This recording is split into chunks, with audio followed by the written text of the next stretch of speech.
أعوذ بالله من الشيطان الرجيم وما أرسلنا قبلك إلا رجالا نوحي إليهم فاسألوا أهل الذكر إن كنتم لا تعلمون صدق الله العظيم السلام عليكم ورحمة الله وبركاته የፈትዋ ፕሮግራማችን ነው። እንደተለመደው ዛሬም ከናንተ ከተመልካቾች የተላኩልን የተለያዩ ጥያቄዎች ከሼኻችን ጋር ምላሽ ፍለጋ አቅርበናቸዋል። እስከ ፕሮግራማችን ፍጻሜ ድረስ አብራችሁን ቆዩ። መርሐባ ሰላም አለይኩም ሼኽ። ወአለይኩም ሰላም። እንግዲህ የመጀመሪያ ጥያቄያችን ከአዳማ ነው የመጣው። ምንድነው የሚለው? እናታችን ስትሞት እህቴ 2 ዓመቷ ነበር። አሁን ግን ካደገች በኋላ አጎቴ ካደ፣ አባትሽ እኔ ነኝ አለ። እህቴም እኔም እህትነቷን በመናገራችን ጉዳት ደርሶብናል። ይህ እንዴት ይታያል ይላል። እንግዲህ ያው በሁለት ነገር ነው የምናየው። ምናልባት አጎታቸው አሳድጓቸው እንደው የቀለበ እሱ ጋር ይዟቸው አሳድጓቸው በመጃዝ እኔ ነኝ አባታችሁ እኔ ነኝ ያሳደግኳችሁ ማለቱ ተሆነ ችግር የለውም። አይ እኔ ነኝ ወለድኳችሁ አባታችሁ ሞቷል ስለ አባታችሁ እኔ ነኝ ወለድኳችሁ ብሎ ተሆነ ሐራም ነው፣ ክልክል ነው። አሁን እነዚህ በጠየቁት ምክንያት አሁን በጠየቁበት እንትኑ ምንድነው እና አባታቸው ሞቷል አጎታቸው ምናልባት ያሳድጓቸው ሊሆን ይችላል። ተበኒ ማድረግ በእስልምና ክልክል ነው። ያልወለደው ልጅ እኔ ልጅ ነው ማለት ሐራም ነው። እና አሁን እነሱ የምንረዳው ምንድነው ይሄ ሰውዬ አባታቸው ሞቷል የት የመሆኑ ጊዜና የኔ ልጆች ናቸው ብሎ አሳድጓቸዋል ይመስለኛል። እንግዲህ ልጁ አልገለጠውም ጥያቄውን። ነገር ግን ይህች እህቴ ናት ያንተ ልጅ አይደለችም በማለታችን ጉዳት ደረሰ፣ እኔም እህቴም ላይ ጉዳት ደረሰብን ነው የሚለው። ይሄ ምንድነው ሰውየው ቀምቷቸዋል ማለት ነው። ይሄ ሐራም ነው፣ ክልክል ነው። ዋናው ነገር ምንድነው? ምናልባት ይሄ ሰውዬ አንዳንዱ ሰው ያሳድግና እኔ እኮ ነኝ አባታችሁ ይላል ዝም ብሎ ማለት ነው። የአዴት ነገር መጃዝ ነው ይሄ ነገር። አይቀው ያ የሞተው አባታቸው ነው። ነገር ግን አሁን በአያታቸው ስም ይጠሩ አሉ፣ ባጎታቸው ስም ይጠሩ አሉ። ትምህርት ሲገሙና እኔ እኮ ነኝ አባታችሁ ማለቱ አልወለድኳችሁም እንጂ አባታችሁ እንዲያሳደጋችሁ እኔ ነኝ ያሳደግኳችሁ ማለት ሆነ ችግር የለውም። አይ የለም ሰውየው ሞቷልና የሚያውቁት ነገር የለም እኔ ነኝ አባታችሁ ብሎ ሸጉዶት ሆነ ሐራም ነው፣ ክልክል ነው ማለት ነው። እና የእሱ ልጆች ያላዱት እኔ ልጅ ማለት በጣም በሸሪዓው ከባድ ወንጀል ነው። እና ስለዚህ በሁለት ነገር ነው የምናየው። ምናልቀድም እንዳልኩት ምናልባች በማሳደጉ ምክንያት እኔ እኮ እንደ አባታችሁ ነኝ እኔ አባታችሁ ማለቱ እንደ አባታችሁ ነኝ አይዟችሁ ማለት ሆነ ችግር የለውም። ነገር ግን ያልወለደውን እኔ ልጅ ነው ማለት ተበኒ ማድረግ ይሄ በእስልምና ክልክል ነው ማለት ነው። መርሐባ። ሌላው 0913 ብሎ መጨረሻው በ23 የሚያልቅ ስልክ አሰላሙ አለይኩም ውድ ሐሪማዎች የሚያቀላ ክሬም ጸጉር መቀባት ይቻላል ወይ? እንግዲህ ሴቶች መዋብ ጸጉራቸውን ማጥቆር ፊታቸውን ማቅላት ጥፍራቸውን ማሾል ምናምን የሚባል ነገር አለ ለመዋብ ማለት ነው። ይሄም በሁለት አይነት ነው የምናየው። ይሄ ፊታቸውን የሚያቀሉበት ነገር ወፍራም ሆኖ በጣም የሚቆይና ሰውየውን የሚሸውደው ሆነ ሐራም ነው። ሁለተኛ ደግሞ ይሄ የተቀቡት ነገር ውዱ የማያዳርስ ተሆነ ምናልባት ሙስሊም ተሆኑ ማለት ነው። ውዱ የማያዳርሳቸው ሲሆኑ ለትጥበት ሰውነታቸውን ፊታቸውን የማያዳርስ ተሆነ ይሄ ሐራም ነው ማለት ነው። ብዙ ነገር ቀዩታ ማለት ሴትዮዋ በአንድ ያህለት በቃ አሁን ተቀባብታለች ቀይ ሆና በዛው የምትኖር ይመስለውና ሰውየው ሊያገባት ይችላል ወይም ደግሞ ፍቅሩ ሊጨምር ይችላል ማለት ነው። ኋላ ከ6 ወር በኋላ ከ5 ወር በኋላ ሲለቅጠብ የሚያመጣ ተሆነ ሰውየውን የሚሸውደው ተሆነ ሐራም ነው ይላል። ሁለተኛ ስትቀባ ባልዮ መፍቀድ ያለበት ለመዋብ ማለት ነው። አይ እኔ የተፈጥሮ መልክ ይሻለኛል ብሎ ተከለከላት መቀባ ክልክል ነው ይላል። ሶስተኛ አጅነብይ ፊት መቅረብ ክልክል ነው። እንደዛ አድርጎ መቀባባት ማለት ነው። ተቀባብቶ አጅነብይ ፊት መቅረብ ክልክል ነው ይላል። እና ስለዚህ እህቶቻችን መዋብ ጥሩ ነው፣ ችግር የለበትም። እስልምና መዋብን ንጽህናን ይፈቅዳል፣ መዋብን ይፈቅዳል። ነገር ግን ሸሪዓዊ የሆኑት ነገሮች ማካተት ነው ያለ። አንደኛ ለባሏ መሆን አለበት፣ ለአጅነብይ መጋለጥ የለባትም።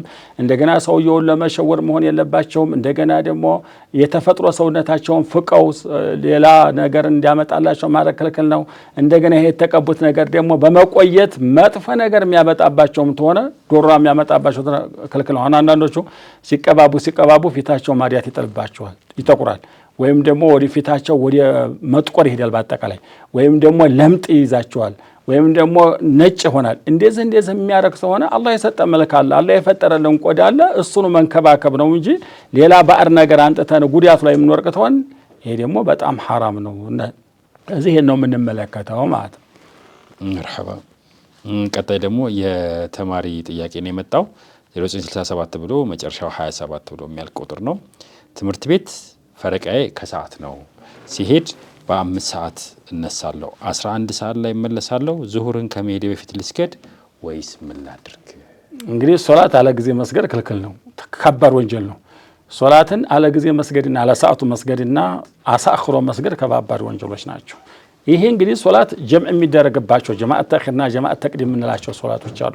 አንደኛ ለሙሳፊር ነው፣ ሁለተኛ ለታመመ ሰው፣ ሶስተኛ ዝናብ ሆኖ ጀማዓ የማያሰግር ተሆነ ጀማዓ ተቅዲም ይቻላል ይላል። ጀማዓ ተኺሩ ለሙሳፊርም ሆነ ለእንትናም ይቻላል። ለምሳሌ ሙሳፊር ተሆነ አሱርን ዙሁር ላይ አጠጋግቶ መስገድ ይችላል፣ ዙሁርን ወደ አሱር መስገድ ይችላል። ምናልባት አንዳንድ ዑለማዎች ምን ይላሉ? ዑዙር ተሆነ ጀምዕ ማድረግ አሁን እቺ ልጅ እህታችን እንዳለችው ዙሁርን 5 ሰዓት ላይ መስገድ አይቻልም።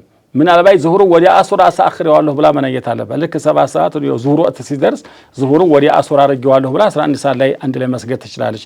በጣም የሚቸግራት ሆነ ማለት ነው። በ5 ሰዓት ሄዲያ 7 ሰዓት ላይ ረፍት የሚወጡት ሆነ በዛ በረፍቷ ውዱአን ታረጋለች። በረፍቷ ጊዜና መስገድ ነው ያለባት። ይሄ በምንም አይነት የማይመች ተሆነ ቅድም እንዲያልኩት የዙሁር ወቅት ሲሄድ ዙሁርን ወደ አሱር አሳኽሬዋለሁ ዘግይቼዋለሁ ብላ ኋላ አሱር ጋር አንድ ላይ መስገድ ትችላለች። አዴት ሳይሆን አንዳንድ ጊዜ በጣም ችግር ሲኖር እንጂ ሶላትን ማሳኸርም ሆነ አስቀድሞ መስገድም ክልክል ነው። ሶላትን ጀምዕ የሚያደርግና የሚያሳጥረው ነገሮች አስቀምጠውታል ነቢያችን አለይሂ ሰላም። ሶላትን የሚያጠጋጉ ሰዎች ሙሳፊሮች ናቸው። የሁለት ቅማ መንገድ 85 ኪሎ ሜትር ወይ 82 ኪሎ ሜትር የሚያስገድ መንገድ ተሆነ ያ ዙሁር ወዲ አሱር ወዲ ዙሁር አድርጎ መስገድ ይችላል፣ አሳጥሮ መስገድ ይችላል ይላሉ። አሁን ይሄ የሥራ ጉዳይ የትምህርት ጉዳይ ነው። ለማንኛውም እቺ ልጅ በጣም ጉዳት የሚደርስባት ትምህርቷን የሚያስቀርባት ቀድር ተሆነ ልክ ዙሁር ሲደርስ ወጥታ መስገድ ያለባት። ያ ደግሞ የማይመች ተሆነ ዙሁር ወዲ አሱር አሳኸርኩ ብላ መነየት አለባት ማለት። መርሐባ። ሰላሙ አለይኩም ሐሪማዎች፣ አንድ ጥያቄ ነበረኝ።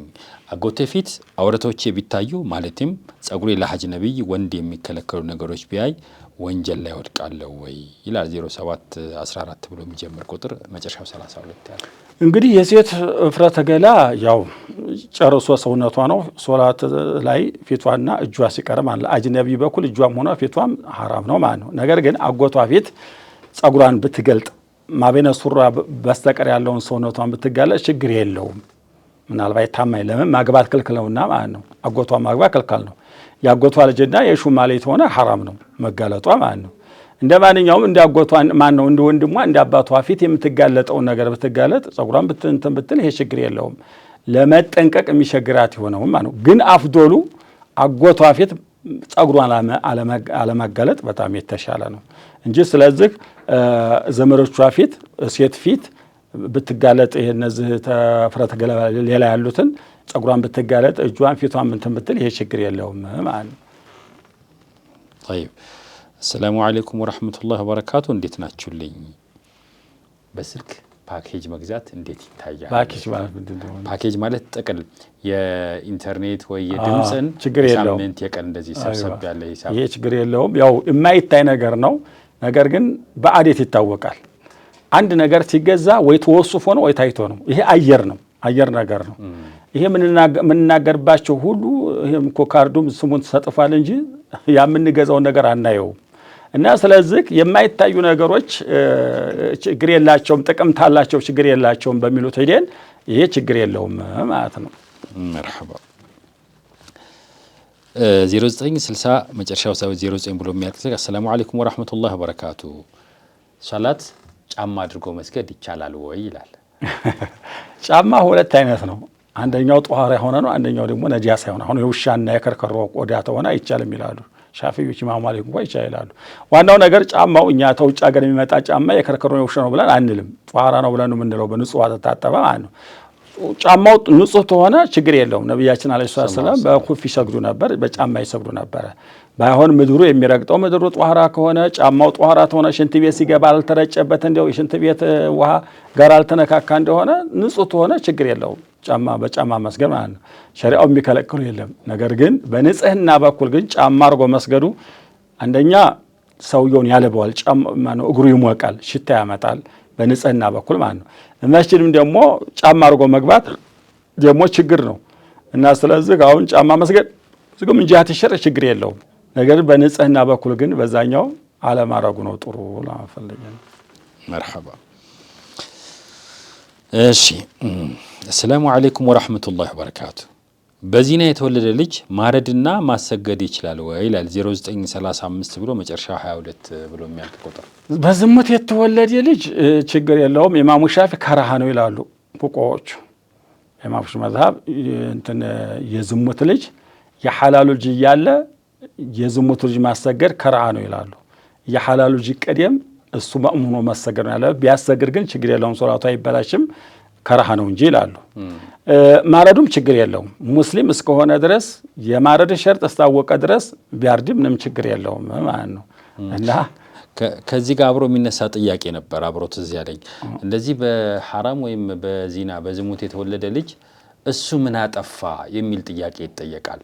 ዚናውን ሐራሙን የሰሩት ሰዎች እንጂ እሱ ላይ ምን አጠፋ እሱ የሚያውቀው ነገር ወላ ተዝዋጅረቱ ዊዝራ ኡኽራ የአንዱ ወንጀል ወደ አንዱ አይሸከምም። ነገር ግን ይሄ የተፈጠረበት ውሃው ላሁርመተ ለሁ ይላል፣ ሁርመት የለውም፣ ክብር የለውም ማለት ነው። በዛ ነው እንደውም እኮ ይገርምሃል ኢማሙ ሻፊ ይወለድላትን ሴት ልጅ ተማስጠየፉ ጋር ማግባት ይቻላል ይላሉ። በዝሙት ይወለድላትን ማለት ነው። እና ሌሎቹ አይሞች አይሆንም ይላሉ። እንደው ሁርመትም ባይኖረውም ማግባት አሁን ይልማ ሻፊ እንደዚህ ይላሉ። ዋናው ነገር ምንድነው? አሁን የጠየቁት ጥያቄ ቢያሰግድ ይችላል ወይ ቢያርድ ይችላል ወይ ማረድ ይችላል ወይ ነው? ይችላል ማለት ነው።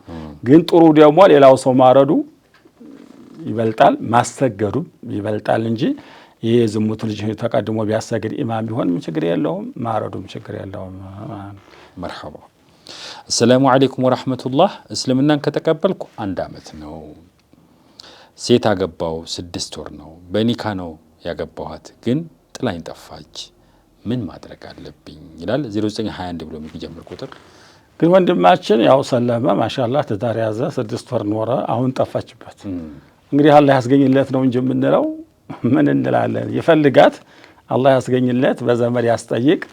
ያው ጠፍታ ተቀረ ኒካውን ማውረድ ነው። ደግሞ ሄዲ አንዱ ላይ እንዲያታገባ በኒካሁ ላይ የወንድማችን አስፈልጎ የማይሆንለት ቀድር ተሆነ የሱን ኒካ ይዛል ሌላ ሀገር የማይታወቅበት ሀገር እንዲያታገባበት መፍታቱ ይሻላል ማለት ነው። እና ሌላ ነገር የለውም። ያው በዘመድ ማስጠይቆ ችግሯን ተረርቶ ወይም ደግሞ የሱን ችግር እሷን ጠይቆ ምንድነው የጠፋሽበት ብሎ አስጠይቆ ማስታረቅ ነው። ካልሆነ ደግሞ የማይሆን ተሆነ ኒካውን ማውረድ ይሻለዋል። መርሐባ። ይህ ጥያቄያችን 0927 ብሎ የሚጀምር ቁጥር ነው። መጨረሻ 97 ይላል። ምን ይላል? አንዲት ሴት ነፍሰ ጡር ከሆነች በኋላ ግንኙነት ብታደርግ ችግር አለው ወይስ ሐራም ነው? ሐላል ነው ሐራም ነው? እንዴት ነው የሚታየው ይላል። ታዲያ ችግር የለውም። እንግዲህ ብታረግዝም ባታረግዝም በኒፋስዋ ላይ ሆና ግንኙነት ማድረግ ነው እንጂ በወር አበባ ላይ ሆና ግንኙነት ማድረግ ነው እንጂ የምትችለው 9 ወርም ቢገባትም ማነው ግንኙነት ማድረግ የሚከለክለው ነገር የለም በሸሪዓው ማለት ነው። ባይሆን ልጁ እንዳይጎዳ ጥንቃቄ ማድረግ ነው። ማለት 9 ወር 8 ወር ሪዛ ሲገባ በጣም እንትን ይላልና ልጁ እንዳይጎዳ አድርጎ እንትን ማለት ነው። ይሄ በሸሪዓ ምንም የሚከለክለው ነገር የለም። ባይሆን የሚከለክለው ምንድነው? ተወለደች በኋላ በኒፋሷ ሆና ግንኙነት ማድረግ። ኒፋሳ ማለት የወሊድ ደም እያለባት ማለት ነው። 40 ቀን ልትጨርስ ትችላለች፣ 1 hafta ልትጨርስ ትችላለች፣ 60 ቀን ድረስ ሊቆይ ይችላልና በዛ መካከል ግንኙነት ማድረግ ክልክል ነው ማለት ነው። እያማጠች ግንኙነት ማድረግ ክልክል ነው አይደለም ይለም ዝባስ አለ። በምጥ ላይ ሆና ያው መቼም እንግዲህ ምጥ አንዴ ይሄዳል አንዴ ይመጣል። ይቻላል አይቻልም? ይቻላል ይላሉ። ያ በምጡ የሚወጣው ደም እስቲሐዱ አይደለም፣ ማን ነው ኒፋስ አይደለም። ኒፋሳ ማለት ከወለደ በኋላ የሚወጣው ነው። ያ በፊት የሚወጣው ደም እንትን ነው። ይሄ ምንድነው? የምጥ ደም ነው እንጂ ምንም ማለት እሷንም ሶላት የማይከለክላትም ይከለክላታል፣ ኺላፍ አለ አይከለክላትም ነውና የሚለው እዛ ላይ እንኳን ቢሆን እንደው ለምሳሌ ማለት ነው ዒልም ስለሆነ ማለት ነው ያረጋል ብዬ አይደለም። እሷም ትፈልጋለች ብዬ አይደለም። ጣብጫ ውስጥ ነው የገባችው። ምናልባት ምጥ ይዟት በመሐከል ላይ ሸረር ብሎ ግንኙነት ቢያረጉም ያም ችግር የለውም። ባዕዱ ዑለማይ ደግሞ ክልክል ነው ይላሉ። ጅምሁር ዑለማ ክልክል አይደለም ይላሉ። እንደማንም ወንድማችን ያው እርጉዝ ሚስቱን ግንኙነት ቢያረግ ምንም ወንጀል የለበትም። እሷ አስተቻለ ድረስና ልጁ ሳልተጎዳ ድረስ ማለት መርሐባ። ሌላው ጥያቄያችን ደግሞ ምን ይላል? ወንድ ልጅ ረመዳንን አውቆ ካጠፋ በምንድን ነው የሚሞላው ይላል። የሚሞላው ቀዷ ነው። ወንጀለኛ ነው። አውቆ ነው ያጠፋው ጾሙን ወንጀለኛ ነው። ወንጀሉ ከባኤር ነው። ነገር ግን ከፋራው ቀዷ ማውጣት ብቻ ነው እንጂ ሌላ ነገር የለውም። ጅማዕ ሲያደርግ ግንኙነት ሲያደርግ ነው ከፋራቱል ኩብራ የሚወጅብበት። ነፃ ማድረግ ታልቻለ ደግሞ 2 ወር መጾም ታልቻለ ደግሞ ለ60 ዲሃ ብላ የምንለው በግንኙነት ሲያፈርሰው ነው፣ ጾሙ ሲያበላሸው ነው። አሁን ዝም ብሎ ተበላ ወንጀለኛ ነው። ያው ተውበት ማድረግ ነው። ያለፈውን ጾም ያፈረሰውን ጾም ያጠፋውን ጾም ቀዷ ማውጣት ነው ማለት። መርሐባ። አሰላሙ አለይኩም ወራህመቱላሂ ወበረካቱ ብሎ አንድ የግል ባንክ ስም ይጠቅስና የምሰራው እንዲህ የሚባል የግል ባንክ ውስጥ ነው እና ከሸሪዓ አንጻር እንዴት ነው ያለኝ ገንዘብ የሚታየው? አሁን የግል ስራ እየጀመርኩ ነው። መነሻዬ ግን የነበረው እዚህ ባንክ ውስጥ ደሞዜን አጠራቅሜ ነው እየሰራሁ የነበረበትን ደሞዝ አጠራቅሜ ነው ወደ ግል ስራ የመጣሁት እና ይሄ ጉዳይ እንዴት ይታያል ይላል። 0930 ብሎ የሚጀምር ቁጥር መጨረሻው በ56 የሚያልቅ ባንክ ሁለት አይነት ነው። አሁን ባለንበት ዘመን ማለት ነው። ድሮ የለም ነበር ባንክ። አሁን ያለንበት ሁለት አይነት ነው። አንደኛው የወለድ ነው፣ አንደኛው ደግሞ ተወለድ ነጻ ይባላል። እንግዲህ አሁን እኛ ተወለድ ነጻ ብለን ነው እንትን የምለው ሐላል ብለን ነው የምናሐክመው። እንግዲህ ሚስጥሩን አናውቀውም። ሁልጊዜ የምናገረው ይሄ ተወለድ ነጻ የሆነው ባንክ እውነተኛ ተወለድ ነጻ ነው ወይ? እንደ ጉባሩ አቧራው አያገኘውም ወይ? ጢሱ አያገኘውም ወይ? ትክክለኛ ነው ወይ የሚለውን የዚህ የባንኩ እውቀት የለኝም። የሸሪዓው እውቀት ነው እንጂ ያለኝና አሰራሩን በደንብ አድርጎ ማጣራት ይፈልጋል። በዚህ በሸሪዓው ባንክ ተሆነ ተወለድ ነጻ ተሆነ ችግር የለውም። ያው ወረቱ ሐላል ነው፣ ችግር የለውም። በዚህኛው ተሆነ የመጣ ሐራም ነው ወንድሜ፣ አሁን ስራ ተጀመረ፣ የሐላሉን ገንዘብና የሐራሙን ገንዘብ ይለይ ነው የሚለው። ሐራሙና ሐላሉ ተየባልቆበት ተሆነ ሐላሉ ገንዘብ ይሄ ነው፣ ሐራሙ ገንዘብ ይሄን ያህል ነው ብሎ ለይቶ ያኛውን ወዲያ እንትን ይበል ይሄኛውን ይቀጥል ነው የሚለው። እንደማንም እንግዲህ አገራችን ላይ አስቸጋሪ ነው። ስራ አማራጭ የለው ሆኖ ሰርቶት ሆነ አዶሩራ ቱቢሑል መሕዙራ በሚለው ሂደን ያው ችግር ሐላልን ሐራምን ነገር ሐላል ያረጋል በሚለው ሂደን እንትን ታለ ስራውን ይቀጥል። ኋላ ኢንሻአላህ ያው ተውበት ያርግ ያለ ያቺ ወራቱ የነበረችውን ለይቶ ሌላ ነገር ወይ ደግሞ ለምንገር መስሪያ ወይም ደግሞ ለምንም ለሌላቸው ሰው መስጠት ይችላል። መርሐባ። ሰላሙ አለይኩም ወራህመቱላሂ ወበረካቱ። ልጅን ፉርቃን ብሎ መጥራት ይቻላል ወይስ አይቻልም? 0916 መጨረሻው 54። ይሄ በተደጋጋሚ ሳምንትም ላይ ተጠይቋል ይመስለኛል። ፉርቃን ብሎ መጥራት ችግር የለውም። ፉርቃን ብሎ መጥራት ግን አሐቡል አስማኢ ኢለላህ አብዱላህ፣ አብዱራህማን፣ ሙሐመድ፣ አሕመድ እያሉ መጥራት ጥሩ ነው እና ፉርቃን ብሎ ቢጠራውም ችግር የለውም። ዘከርያን ብሎ ያህያን ብሎ ቢጠራውም አሕመድን ቢጠራውም ችግር የለውም ማለት ነው። ለተፋውል ግን ፉርቃን አለ የለም። ፉርቃን ሐቅና ባጢል መለየት ማለት ነው። ያን እንደው ሌላ ስም ያደርግለት ጥሩ ነው። ቢጠራውም በዚህም ምንም ችግር የለውም። ተመራጭ ግን ሌሎች ስሞች ሌሎች ስሞች ነው። አብዱላህ፣ አብዱራህማን፣ አብዱራሂም እያሉ ቢጠሩት ሙሐመድ፣ አሕመድ ስንት ስም አለ ቢጠሩት ችግር የለውም። መርሐባ። አሰላሙ አለይኩም። በክርስቲያን በዓልም ሆነ በልደት ክርስቲያን ቤት ሄዶ ቡና መጠጣት ሐራም ነው ወይ ይላል። ደግሞ ኩፍሩን አክብሮት ሆነ ኩፍሩን ጥሩ ነው ብሎ አምኖበት ሆነ ሐራም ነው። እንዲሁም ወደ ኩፍር ያስከደዋል። ለተደርድር ተሆነ ኩፍሩን ሳያምንበት ምንም ነገር እንትን ሳይልበት እነሱም ለመመሳሰል ሳይሆን ለኑሮ ለመኗኗር ብሎ ማህበራዊ ሁኔታ ተሆነ ችግር የለውም። ይሄ ለማህበራዊ ተከራይተህ ይሆናል፣ ስራ ሰሪ ይሆናል፣ ጎረቤት ሊሆን ይችላል።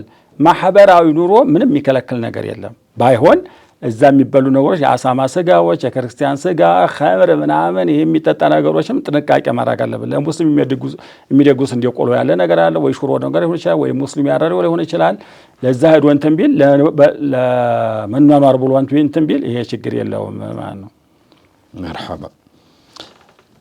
እኔም ለው ይላል ሰላት በምሰግድበት ወቅት አይኔ ይጨፍናል፣ ማለትም አልሐምዱን ስቀራ አይኔ ጭፍን ይላል እና እንዴት ይሻላል? ወይስ አይኔን ከፍቼ ልቅራ?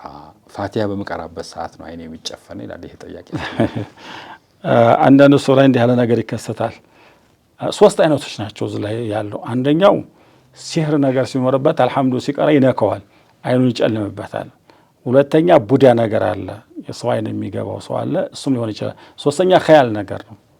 በቃ ሶላት ሲሰግድ መጨፈን ያስለምዳል፣ በዛው ይለምድበታል ማለት ነው። ይሄ ወንድማችን አይኑን ጨፍኖ መስገድ ከርሃ ነው አይደለም በማለት ኺላፍ አለ። ጥሩ ገልጦ መስገድ ነው ተመጨፈን ማለት ነው። እምቢ ታለው ደግሞ ጨፍኖ ቢሰግድም ችግር የለውም ማለት ነው። ያው እውር እንኳን ቢሆን ሱጁድ የሚያረግበትን ቦታ ይመልከት ነው ሱናው።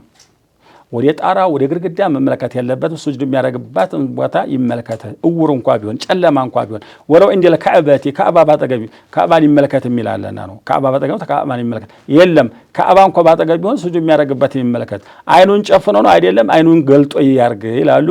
ዑዝር የሚያጋጥመው ተሆነ ወይም ደግሞ ያው ሰውየው ማዕዙር ነው ያው አይኑን እየጨፈነው ነው በእክቲያሩ አይደለም እና ጨፍኖ ቢሰግድ ተተገለጠለት ጥሩ ነው። ታልተገለጠለት ጨፍኖ አይኑን ጨፍኖ ቢሰንተን ቢል ችግር የለውም ማለት አሁን ለምሳሌ ወስዋስ ነገር ኑሮ ፊት ለፊት ወስዋስ ነገር የሚወሰውሰው ነገር ኑሮ አይኑን ቢጨፍ ችግር የለውም። በሰላም ሆኖ ሲል ነው ከርሃ ነው የሚለው እንጂ ችግር የለውም። መርሐባ ሰላሙ አለይኩም ጥያቄ የኒካህ ልጅ የዚና ልጅን ማግባት ይችላል ወይ ይላል 0938 ብሎ ጀምሮ ፍጻሜውን በ21 ያደረገ ቁጥር እንግዲህ ሸሪዓው አይከለክለውም ባይሆን አዛኔቱ ወዛኔ ላይንኩ ለዛኔ አይደለም የሚለው ቁርአኑ ዝሙትን ዝሙተኛ ነው የሚያገባው እንጂ ንጹህ ሰው ያገባው ይላል። ያ ሁላቸውም ዝሙተኛ ሲሆኑ ነው። አሁን ወንድኞ ሐላል ነው እሷ የዝሙት ላይ ናት ወይ እሱ የዝሙት ላይ ነው ወይ እሷ ሐላል ናት ይሄን ዝላ ይገባም። እኔ የምለው እንደው አሁን በሽምጃት ሸር የሚከለክል የለም ከርሃ ነው የሚሉ አሉ ግድ የለም የሚሉም አሉ ችግር የለውም። ዋናው ነገር መጋባት ይችላል። ነገር ግን ይሄ ሰውየው ሐላል የሆነችው ልጅ አግብቶ ይወልዳሉ። ልጆቹ አባታችሁ ማን ነው ቢባል ማን ነው ሊባል ነው ትልቅ ነውር ነው። إذا جاءكم من ترضون من دين ነብያችን አለይሂ ሰላም ሃይማኖቱን የሚወዱ ሰው ተመጣ አትከልክሉት ይላል። እና አንድ ሰው አንደኛ ዲኑን መጠበቅ አለበት። ሁለተኛ መቃሲድ ሸሪዓ የሚባል አለ ነሰቡን ዘሩን መጠበቅ አለበት። እንደገና ደግሞ ሁርመቱን መጠበቅ አለበት። እንደገና ደግሞ ገንዘቡን መጠበቅ አለበት። እንደገና ደግሞ አቅሉን መጠበቅ አለበት። ተዛ ውስጥ ምንድነው ነሰቡን አሁን የነዚህ ልጆች ሰውየው ላይታወቅ አባቱ ላይታወቅ ይችላል። አግብተዋለች አባተ ማን ነው የሚባል ይሄ ባሏ አባቴ ማን ነው አያውቀውም። ልጆቹ ደግሞ አባታችሁ የአባታችሁ አባት ማን ነው ቢሉ አያውቁትም። አባታቸው ያቆማ ተዝሞት ነው ተወለደ አንዱን አስረግዟት የጠፋው ማለት ነው። ቢታወቅ እንኳን ይላሉ ቢታወቅ እንኳን የሚጃሸር የሚከለከል ነገር ግን ሐላሉን ለሐላል ቢያረጉት በጣም አፍዶል ነው እንጂ ቢጋቡ ችግር የለውም። አንዳንዶቹ ይፋቀሩና የዝሙት ሊታገባለች ያ ሰውዬ ይወልዳል ዘሮቹ ማን ነው ሲባል አይታወቅም። አያት ምናምን አይጠራም ወይት አይጠራም ምን አይለው የለዝሙት ልጅ ማከለ ብሎ እንትን አይልም። አንዳንዱ ነው የሚያምነው እንጂ እኮ አስረግዞ ሲያረበቃ ያንተ ላይ ትሉት የሚክድ ያለ አረኛ አላቃተም እኔ ወታውቂያት ብሎ የሚክድ ብዙ ነው ይሄ ነገር ማለት ነው። እና ይሄ ዝሙት ወልጃለሁ ብሎ እኮ አንድ ሰው ነው እንጂ አይታወቅም። ይሄም ነውር ስላለ ሴትም ሆነ ወንድም መጠንቀቅ። እሷም ቢሆን አባትሽ ማን ነው አይታወቅም፣ አያትሽ ማን ነው አይታወቅም። ለመጋባት እኮ ዘር ማራባት ነው። ዘሩ ደግሞ አሁን ኒካህ የተደረገልን ለምንድን ነው? ኒካህም ላይ ጥንቃቄ ያረገው ሸሪዓችን እኮ ይሄ ነው። ወላጅ ዳራት እንደገና ትድራት ሁለት ሻሂዶች ይቅረቡ አድል ይሆኑ ወልዩም አድል የሆነ ይላል እኮ እንደገና ሰጠው ተቀበልኮ እነዛ አርካን ናቸው። ሻሂድ የተባለበት ለምንድን ነው? አይ እኔ እሱን አላገባሁትም ብላ ብትክድ እንዲመሰክሩ ዘር እንዳይበላሽ ማለት ነው። ወልይ የተባለውም እንደዛ ነውና አባቷ በክብር ድሯት ወንድሟ ልጅ አጎቷ ልጅ በክብር ድሯት የሆነ ሴትና ክብር የሌለው ሰው ማንስ ያንተ ወልይ ነው ቢባል እኮ የለውም ሰውየው። የሷም ወልይሽ ማን ነው ቢባል አባት የላትም ማን ነው የሚድራት? ያው ሸሪዓ ፍርድ ቤት አልሆነ በስተቀር ማለት ነው። እንደሃለ ነውር ስላለ ይሄን ጥንቃቄ ማድረግ አለበት። ቢጋቡም ችግር የለውም ግን አፍዶሉ አለመጋባት ነው ለማለት ፈልጌ ነው።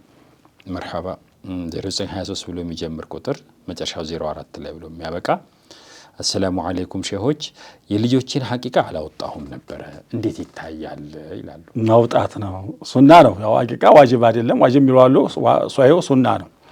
እና አሁንም ይባለሁም አባቱ እኮ ያላረደለት ራሱ ማውጣት ይችላል ይላል። አልባለጉም ተሆነ ተባለጉም በኋላ ታላቸው ሐቂቃቸውን ማውጣት ሱና ነው ጥሩ ነው ችግር የለውም። ባታወጣም ደግሞ ወንጀል ውስጥ ወርቀሻላ ብለን አናከብባትም ሱና ስለሆነ ሱናውን በመተዋ ወንጀለኛ ነሽ አንላትም። ብትሰራው የምትመነዳበት ነው ሱና ብሎ ማለት ብትተው እማትወነጅልበት ነው ሱና ብሎ ማለት እና ስለዚህ ብታርድላቸው ጥሩ ነው። የቂያማ ቀን ሸፋኢ ሆኗታል ይባላል። ባታርድ ደግሞ ራሳቸው ሲያርጉ ማሻአላህ ሊያርዱ ይችላሉ። ማሻአላህ። ሰላሙ አለይኩም ኡስታዝ፣ የሀይድ እጥበት ውዱ ግዴታ ነው ወይ ብሎ ደግሞ ይጠይቃል። እንግዲህ የወር አበባዋን ትታጠብ ብልቷን ታልነካሽ ችግር የለም።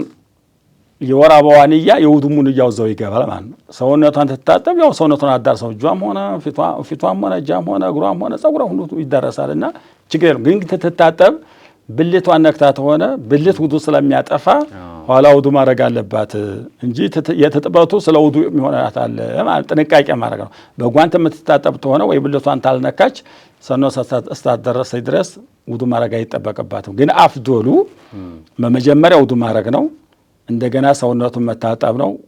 ብልቱን ሳይነካ ወጣ ብሎ ደግሞ እግሩን መታጠብ ነው። ወይ ደግሞ ተታጠበ በኋላ ውዱእ ማድረግ ነው።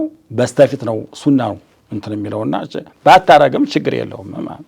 ስለዚህ ሀይድ ውስጥ ውዱእ ያስገኛል ከተባለ ተነይቶ መግባት ግድ ይላል። አዎ ነው ፈርዱል ጉስል አን ጀናበቲል ሀይድ አረፈ ነው ይስረፋ الحديث عن الحيد ወይ ነው ይጧራት عن الحيد عن الحيد በቀልቧ እኮ ስለ ወር አበባ ታጠባለሁ ግዴታ ነው። ፈርድ ነው ግዴታ። ተነይትማ ተጣጠበች የዚህም የሀይዱም ትጥበት አልወረደም የውዱእም እንትን አይገኝም ማለት ነው። አሁን ጁኑብ ሆኖ ሰው ይታጠብ ነው ይስረፋ الحديث عن ጀናበቲል አክበር ብሎታል። ነይት አይቻልም። ትልቁን ትጥበቴን ታጠባለሁ ብሎታል። እሷም የወር አበባ ጀናባያን ታጠባለሁ ብላታለች። በምንም አይነት አይወርድም። አረበኛው እንኳን ባይሳካለች በቀልባቸው ግዴታ የሆነ ትጥበትን ታጠባለሁ ብለው መነየት አለባቸው። እዚህ ላይ እንደው ዝም ብሎ ሻወር መውሰድ አይደለም። እኔ ሴቶች የሚቀባቡት ነገር የሚታጠቡበት ነገር ያ ነው የሚያሻግላቸው። ነገር ግን ጸጉሯን ትታጠብ ወይንም ሰውነቷን ትታጠብ ግዴታ የሆነብኝን ትጥበት ታጠባለሁ ብላ በቀልቧ ታለየተች የፈለገ 10 ጊዜ በትታጠብ አይወርድም። የሀይድም ሆነ የጁኑብ ወንዱም እንደዛ ነው ማለት ነው። ስለዚህ ንያ የማይቀር ነገር ነውና መነየት አለባቸው። ተነየተ በኋላ ሰውነቷን ትታጠብ ብልቷን ታልነካች በቃ ኋላ ልብሷን ለባብሳ ወደ ሶላት መግባት ነው። ችግር የለባትም ማለት ነው።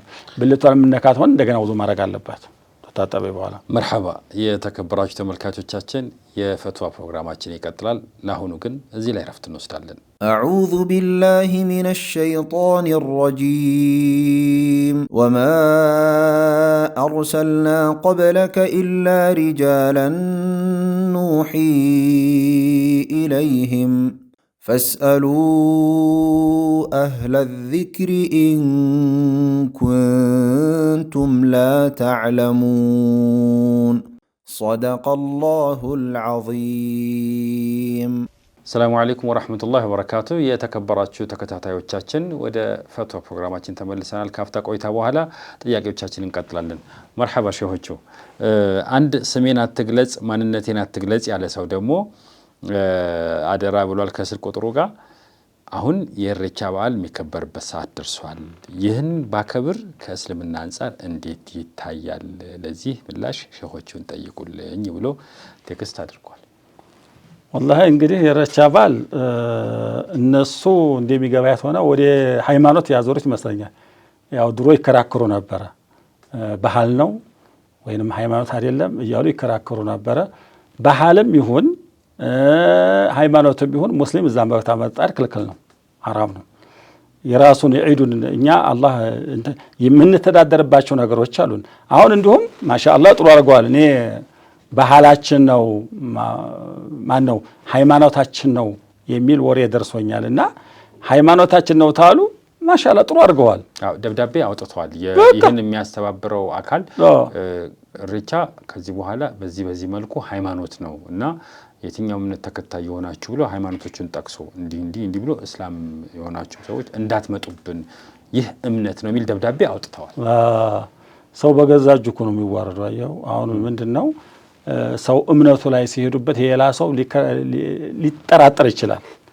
ሁለተኛ ምንድነው ሃይማኖቱን አያከብር እንዴ የሚል እንትን ይላል ማለት ነው። እስከዛሬ ባህል ነው እያለን ይመስለኛል። ሙስሊሙም ክርስቲያኑም ሁሉም እየሄደ ዛንት ነው የሚለው። ያው ባህል ሀገራችን ባህል ሁሉም ሙስሊሙ ክርስቲያኑ ሙስሊሙ ይመጣ ነበርና ነው።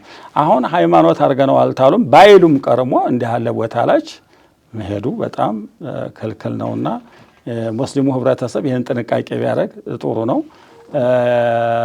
የምንረዳዳባቸው ቦታዎች አሉ፣ የምንከባበርባቸው ቦታዎች አሉ።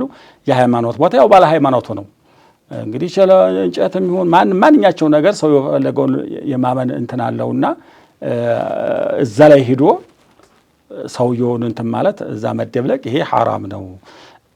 ይሄን ሃይማኖት አመኘበታለሁ ካስደስታለሁ ብሎ ታዲያ ይከፍራል፣ ካፊር ነው የሚለው። ይሄን ነገር በጣም ደስ ብሎኛል አከብረዋለሁ ብሎ ደስ ብሎት ይሄ ነገሩ እንትን ታለ ሃይማኖት እስልምና ሃይማኖት ያወጣዋል። እና ይሄን ነገር ጥንቃቄ ማድረግ አለብን።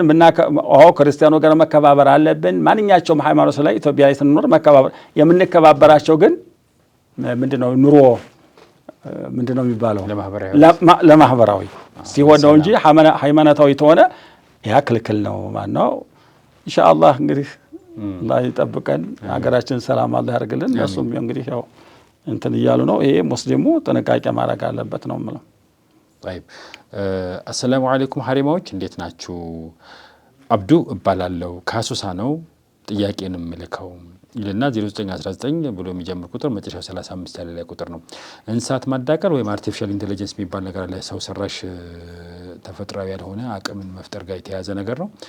እንስሳትን ማዳቀል ከሸሪዓ ጋር እንዴት ይታያል? በሰው ሰራሽ መንገድ ተፈጥሯዊ ባልሆነ መንገድ ይገርምሃል፣ ማዳቀል ይቻላል። ለሰው መስልሃ ለሰው ጥቅም የሚሆን ነገር ተሆነ የሚበሉም ሆነ እንስሳዎችም ሆነ ዛፎችም ሆነ ማዳቀል ይቻላል። ለምሳሌ አህያ ፈረስን ግንኙነት ሲያደርግ ምንድን ነው የሚወለደው? በቅሎ ነው፣ ተዳቅሎ ነው። በቅሎ የአህያ ላይ ናት። አየህ፣ እናቷ ፈረስ ናት፣ አባትየው አህያ ነው። ከዛ መካከል ምን ተወለደች? ፈረስ ማን ነው? በቅሎ ተወለደች ማለት ነው። እንዲሁም ተበግና ተፍየል ፍየሉን ወደ በግ ወይ ደግሞ ከብቱን ወደ ፍየል እንዴት እያዳቀሉ ቢያደርጉት ይሄ ችግር የለውም። ሰው ነው ክልክልነቱ። ሰውን ማዳቀል ክልክል ነው። አንተ የሚስትህን መንይ ቢያዳቅሉ ችግር የለውም። ያንተን ግን ለሌላ ሰው መስጠት ወይ የሚስትህን ለሌላ ሰው መስጠት ይሄ ሐራም ነው። ለምንድን ነው? የሰው ልጅ ክብር አለው። አንደኛ ከብቶች እርስ በራሳቸው መገባባት የለም። ዝም ብሎ እናቱን እህቱን አንድ ላይ የተወለደችውን ግንኙነት ያደርጋል። ሰው ግን እናቱን ግንኙነት ማድረግ አይችልም፣ እህቱን ግንኙነት ማድረግ አይችልም። አክስቱን ወዲያ ታጎቱ ልጅ ወዲያ እንዲህ ያሉትን ነው እንጂ ወዲህ እንዲህ ያሉትን እንትን ማለት አይቻልም። ሁለተኛ ኒካህ በኒካህ ነው ሰው ልጅ እንትን የሚለው ክብር ያለው ማለት ነው። ዘሩ ማስቀጠል ያለበት ማለት ነው። ቅድም እንዳልነው ሻሂዶች አሉ፣ እንትኖች አሉ፣ ብዙ የምንለየባቸው ነገሮች አሉ። እና እንስሳዎች ቢዳቀሉ ምንም ችግር የለውም። ዲቃላ ነው አንላቸውም። አሁን አንድ ኮርማ አንዱ አላም ያንተ ከብት ያዛ ሄዶ ቢጠቃት ብትወልድ እኮ ያችላም እኮ ዲቃላ ናት አንልም። አንዱ ሰው ግን አንዷን ሴት ሄዶ ቢያስረግዝ ዲቃላ ነው የምንለው። እና ከብቶች እንስሳዎች ላይ እንደ ስለሌለ ቢያዳቅሉት ይሄ ችግር የለውም። በሸሪዓ በኩል የሚጠቅም ተሆነ ለሰዎች የሚጠቅም አሁን ምንድነው እህልም ቢሆንም በቃዎችም ቢሆኑም ቢያዳቅሏቸው ለሰው የሚጠቅም ተሆነ ይሄ ችግር የለውም ማለት ነው። መርሐባ። አሰላሙ አለይኩም ወራህመቱላሂ ወበረካቱ። ጥያቄ መጠየቅ ፈልጌ ነበር። ተውበትን በተመለከተ ሲሆን ሰውየው ድርጊቱን ከመፈጸሙ በፊት ወንጀል መሆኑን ያውቃል። ነገር ግን ተገፋፍቶ ያን ነገር ፈጸመና እንደገና ቢተውበት ተቀባይነት አለው ወይ? ለምሳሌ መስረቅ ወንጀል መሆኑን ያውቃል። ነገር ግን ቢተውበትና እንደዚሁም በተመሳሳይ ሌሎች ከባባድ ወንጀሎች ቢሰራ እንዴት ነው በስልምና የሚታየው? ይላል 0910 ብሎ የሚጀምር ቁጥር መጨረሻው 69። የሰው ልጅ እኮ ታወቀ በኋላ ነው የሚወነጅለው። ሰው ልጅ መስረቅ ሐራም መሆኑን፣ ዝሙት ሐራም መሆኑን፣ ማማት ሐራም መሆኑን፣ መዋሸት ሐራም መሆኑን፣ ሰው መግደል ሐራም መሆኑን እያወቀ ነው የሚገለው። ነገር ግን ተገፋፍቶ ወይም ሰይጣን ገፋፍቶት ተሳስቶ ያን ድርጊት ያደርገዋል። ለዛ ነው አታኢቡ ከመን ላ ዘንበ ለሁ፣ ታላወቀማ ወንጀል የለበትም። ቶበተኛ ሰው ወንጀል እንደሌለበት ነው የሚቆጠረውና እንግዲህ ቶበቶች ሶስትን ሸርጥ ያሟሉ ናቸው። ተውበት ማለት አንድ ሰው ይሰርቅ እንደሆነ ስርቆቱን ማቆም አለበት፣ በሰረቀው ነገር መጸጸት አለበት፣ ወደፊትም ላልሰርቅ ብሎ ቁርጥ አድርጎ እንትን ማለት አለበት። የሰው ሐቅ ተሆነ የሰው ሞባይል ሰርቆት ሆነ ሞባይሉ መመለስ አለበት ወይ ሰውየውን አፉ ማሰኘት አለበት ማለት ነው። አራተኛ ሸርጥ የሰው ሐቅ ሲሆን ያለ ሐቅ ተሆነ ሶላ በማሳለፍ ይመስል በመስረቅ ምናምን ተሆነ ያለ ሐቅ ተሆነ ኸምር ጠጥቶን ይመስል እንደዚህ ያለ ሐቅ ነገሮች አሉ። እነዛ ተሆኑ ተውበት ማድረግ ነው። ያው ሶስት ነገሮችን ነው። በዛ ተቢ ወንጀላ መታቀብ ነው። ሁለተኛ በሰራው ነገር መጸጸት፣ ወደፊት ላልሰራ ብሎ ደግሞ ቁርጥ ማድረግ ነው። የሰው ሐቅ ተሆነ ግን አምቻለሁ፣ አውፉ በለኝ፣ ወስጀባለሁ፣ እንካ ገንዘብህን ወይም ደግሞ ልክፈልህ ወይም አውፉ በለኝ ብሎ ማድረግ ነው። እና ስለዚህ ቶበት ታረገ ሰውየው ማሻአላህ ቶበትን ይቀበለዋል። ኢነላህ ላ የግፊሩ አን ዩሽረከ ቢሂ ምንድነው የሚለው እዛ ቁርአን ላይ እኮ አላህ የሚያጋሩበት በስተቀር ያለ ወንጀል እኮ ይቀበላል ቢለው እና ስለዚህ ያው ኢነላህ የግፊሩ ዙኑበ ጀሚዓን ነው የሚለው ቁርአኑ። አይፈጽም ከፈጸመው ግን ተውበቱን አላህ ይቀበለዋል። ከዚህ ጋር ተያይዞ ሲያነሱት ከዚህ በፊትም ሲነሱ የነበረ በጉዳዮቹ ሲነሱ ከነበሩ ነገሮች አንደኛው ለምሳሌ ሰው ንብረት ወስዶ ያ ንብረት የወሰደበትን ሰው ሊመልስለት ሲፈልግ ሰውየው ቢሞት እና ሰውየው ዘመድ አዝማድ ባይኖረው ወይም ባይታወቁ ምንድን ነው የሚደረገው? የዚህ ሰው አድራሻው ታልታወቀ ወይንም ዘመድ ተለለው ሶደቃ ያርግለት፣ ነይቶ ለሞተው ሰው ሶደቃ ያርግለት፣ አጅሩ እዛ ይድረስለታል ማለት ነው። ሰውየው አምቶታል ወይንም ሰርቆ እንትን ማለት ነው አምቶታል፣ ገንዘብ ነክ ታል አይደለ አምተኸዋል ወይ መተኸዋል ወይ ሰርበኸዋል ወይ አዋርደኸዋል፣ ያን ሰውየው አፉ ለማሰኘት ሙቷል። ዋሪሶቹን አውፉ በልኝ አትልም። ገንዘብ ቢሆን ዋሪሶቹ ይሰጣለህ። ይሄ ደግሞ ለሰው የሚሰጥ ነገር አይደለም። ምን ያርግ ቢባል እስትግፋር ያርግለት፣ ዱዓ ያርግለት፣ ቁርአን ይቅራለት ይላል እና ሰውየው አድራሻው ተጠፋ ገንዘብ ነክ ተሆነ ያን ገንዘቡን ይሰዱቅለት ነው የሚለው። ሰውየው ሽርክ ክልክል መሆኑን እውቀት የለው፣ ነገር ግን ባለማወቁ ባለበት ሁኔታ እያለ ቢሞት አላህ ይቀጠዋል ወይ? እንደው ሰፋ ያለ መረጃ ብትሰጡን ብሎ 0910 ብሎ የሚጀምር ቁጥር መጨረሻ 69። አለማወቅ ሁለት አይነት ነው። አንደኛው አዲስ ስለሞተ ሆነ አያቅም፣ ቢሞት ችግር የለውም አላህ ይምረዋል። ሁለተኛው ፊ ባዲየቲን በዒዳ አኑል ዑለማ ተዑለማ ራቀበት ሀገር ምንም ዘላን ሀገር ምንም የማይታወቅበት ሀገር ተሆነ እሱም እንደዛ ነው። ዑለማ መካከል ሆኖ ግን አያውቁም አላህ አታውቅም ብሎ አይለቀውም። ፈሳሉ አህለ ዚክሪ ኢን ኩንቱም ላ ተዕለሙን፣ ጠይቁ ብሎ አላህ ስላዘዘ ዑለማ መካከል ወይንም ደግሞ ዒልም አለበት አካባቢ ታለ ጠይቆ መረዳት ነበረበት እንጂ ሳይጠይቅ ሽርክ ሰርቶ ተሞተ በዛ አኺራ ይጠየቃል፣ በሽርኩ ይያዛል ማለት ነው። ሁለት አይነቶች ናቸው። አንደኛው ውጭ ማነው ተዑለማ ውጭ ሆኖ የማያውቅ ተሆነ፣ ሁለተኛው አዲስ የሰለምት ሆኖ ምንም የማያውቅ ተሆነ ወዲያውኑ ይሄ ነገር። ሶስተኛው ደግሞ ዑለማ መካከል ተሆነ ይሄ አይለቀቅም፣ መጠየቅ ነበረበት ማለት ነው። እና አሁን በአሁን ዘመን አሁን ሜዲያው ተስፋፍቷል። የዕልም ማገኛው መንገዱ በጣም ቅርብ ነው። አንድ ሰው ሳይጠይቅ ቀርቶ ወንጀል ሰርቶ መጠየቅ እየተገባ ወንጀል ሰርቶ ይሞት አላህ ታልቶበት በስተቀር አላህ አይለቀውም ማለት ነው። ድሮ እንኳ ዕልም በጣም ገጠሩ ላይ ነበረ። አሁን ወደ ከተማውም ተስፋፍቷል ማለት ነው። ሁሉም ነገር አሁን አልሐምዱሊላህ ረቢል ዓለሚን ወሳኢሎቹ ዕልም የሚደርስባቸው ሜዲያዎች በጣም ሰፍተዋል። ዑዝር የሚሰጠው የለም ማለት ነው።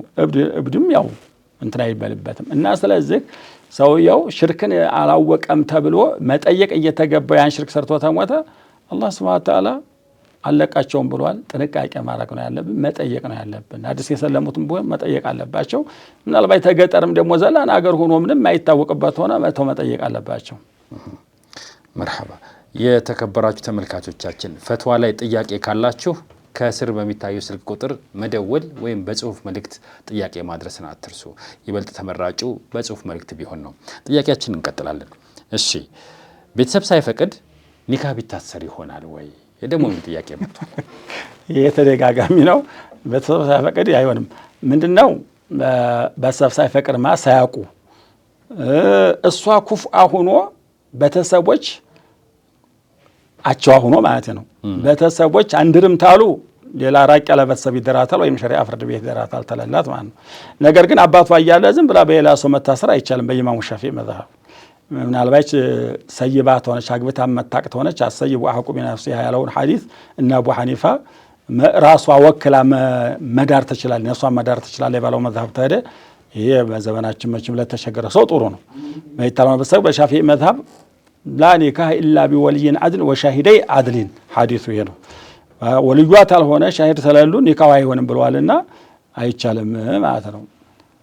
ስለዚህ ቤተሰብ ማወቅ አለበት፣ ቤተሰብ ማወቅ አለበት። በክብር ሂዶ ለምኖ ሽማግሌ ለምኖ ድሮ እኮ እንደዛ ነበር። እሷ ማታየውም እሱም ማታየው ማታያ በሸሪዓችን ይፈቅዳል። ነገር ግን የድሮች በዛም ጥንቅቅ ነበሩ፣ በጣም የተጠነቀቁ ነበሩና ሽማግሌ ተልኮ ነው ያውም 3 ጊዜ 4 ጊዜ ተመላልሶ ነው ባንዴ እንኳን ይሰጡት ነበር። እጅ ነስቶ መርሐባ። አሰላሙ አለይኩም ወራህመቱላሂ ወበረካቱ። ውድ የተከበራችሁ ሐሪማዎች አልኮል መጠጦችን ለመድኃኒትነት መጠቀም መቀባትም ሆነ መጠጣት እንዴት ይታያል? ይላል 0912 ብሎ የሚጀምር ቁጥር መጨረሻ 62 ያደራ። አልኮልን መጠቀም ክልክል ነው። ማ ጀዐለ አላሁ ዳአ ኢላ ወጀዐለ ለሁ ደዋአ ወፊ ሪዋየቲን ለወضዐ ለሁ ደዋአ። አንድ በሽታ ያለ መድኃኒትን አላህ ያስቀመጠለት ቢሆን እንጂ ብለው ነቢያችን ባይሆን ኢለል ኸምረ ይላሉ። ኸምር ሲቀር እሷ ራሷ በሽታ ናትና እንኳን መድኃኒት ከሆነ ራሷን በሽታ ናትና እሷ ትቀር ይላሉ። ወልሐሲል እንግዲህ ሰውየው በሽተኛ ሆኖ ትክክለኛ ዶክተር ብትቀባው ያድንሃል ታለው መቀባባቱ ችግር የለውም። ለኡዙር ለመልክት ሆነ ሐራም ነው። መጠጣቱ ግን ሐዲሳችን ነብዩ አለይሂ ሰላም ከለከለዋል። ግን አንዳንዶቹ ዑለሞች በአሁን በዘመናዊ መሳሪያ ታይቶ ምናልባት ኸምር ጠጥቶ ያ በሽታ የሚለቀው ተሆነ ችግር የለውም የሚሉ አሉ። አይቻልም ነው ተኸምር በስተቀር ባለ ነገር መጠቀም ይችላል ነጃሳ እንኳን ቢሆን ይላል። መርሐባ አሰላሙ አለይኩም ወራህመቱላሂ ወበረካቱ። ካለ ውዱ በስልክ ቁርአን መቅራት እንዴት ይታያል? ይቻላል ወይ ይላል 0908 ብሎ የሚጀምር ቁጥር መጨረሻው 39። አለ ውዱ በስልክ መቅራት ይቻላል ይላሉ። ምክንያቱም ያ ሱሑፉ እንደ ቁርአን አይደለም፣ የሚጠፋ ነገር ነው። ሁሩፉ የተገጣጥመው ነው እንጂ አሁን ቁርአን ላይ የተጣፈ ነገር ወዲያ ብትለው የሚሸሽ ነገር አይደለም። ያ ቁርአን ሙስሐፉን መቅራት ክልክል ነው። ሙስሐፍ ማለት ነው። ሙስሐፉን እየነኩ መቅራት ክልክል ነው። የተጻፈበት ነገር መንካት ሐራም ነው። ይሄኛው ግን ሞባይሉ ቁርአን ተሸክሟል፣ ሌሎችም ነገሮችን ተሸክሟል፣ ግን የሚጠፋ ነገር ነው። እሱን ይዘሽ እንትን በገባም ብትቀራበትም ችግር የለውም ይላሉ። አፍዶሉ ግን አለማረጉ ጥሩ ነው። ውዱ አድርጎ ማረጉ ጥሩ ነው። አሁን ለምሳሌ የሐፈዘ ሰው አለ ውዱ መቅራት ይችላል። አፍዶሉ በላጩ ግን ውዱ አድርጎ መቅራቱ ይበልጣል ይላል። ይሄም እንደዚሁ ውዱ አድርጎ ይዞ መቅራቱ ይበልጣል።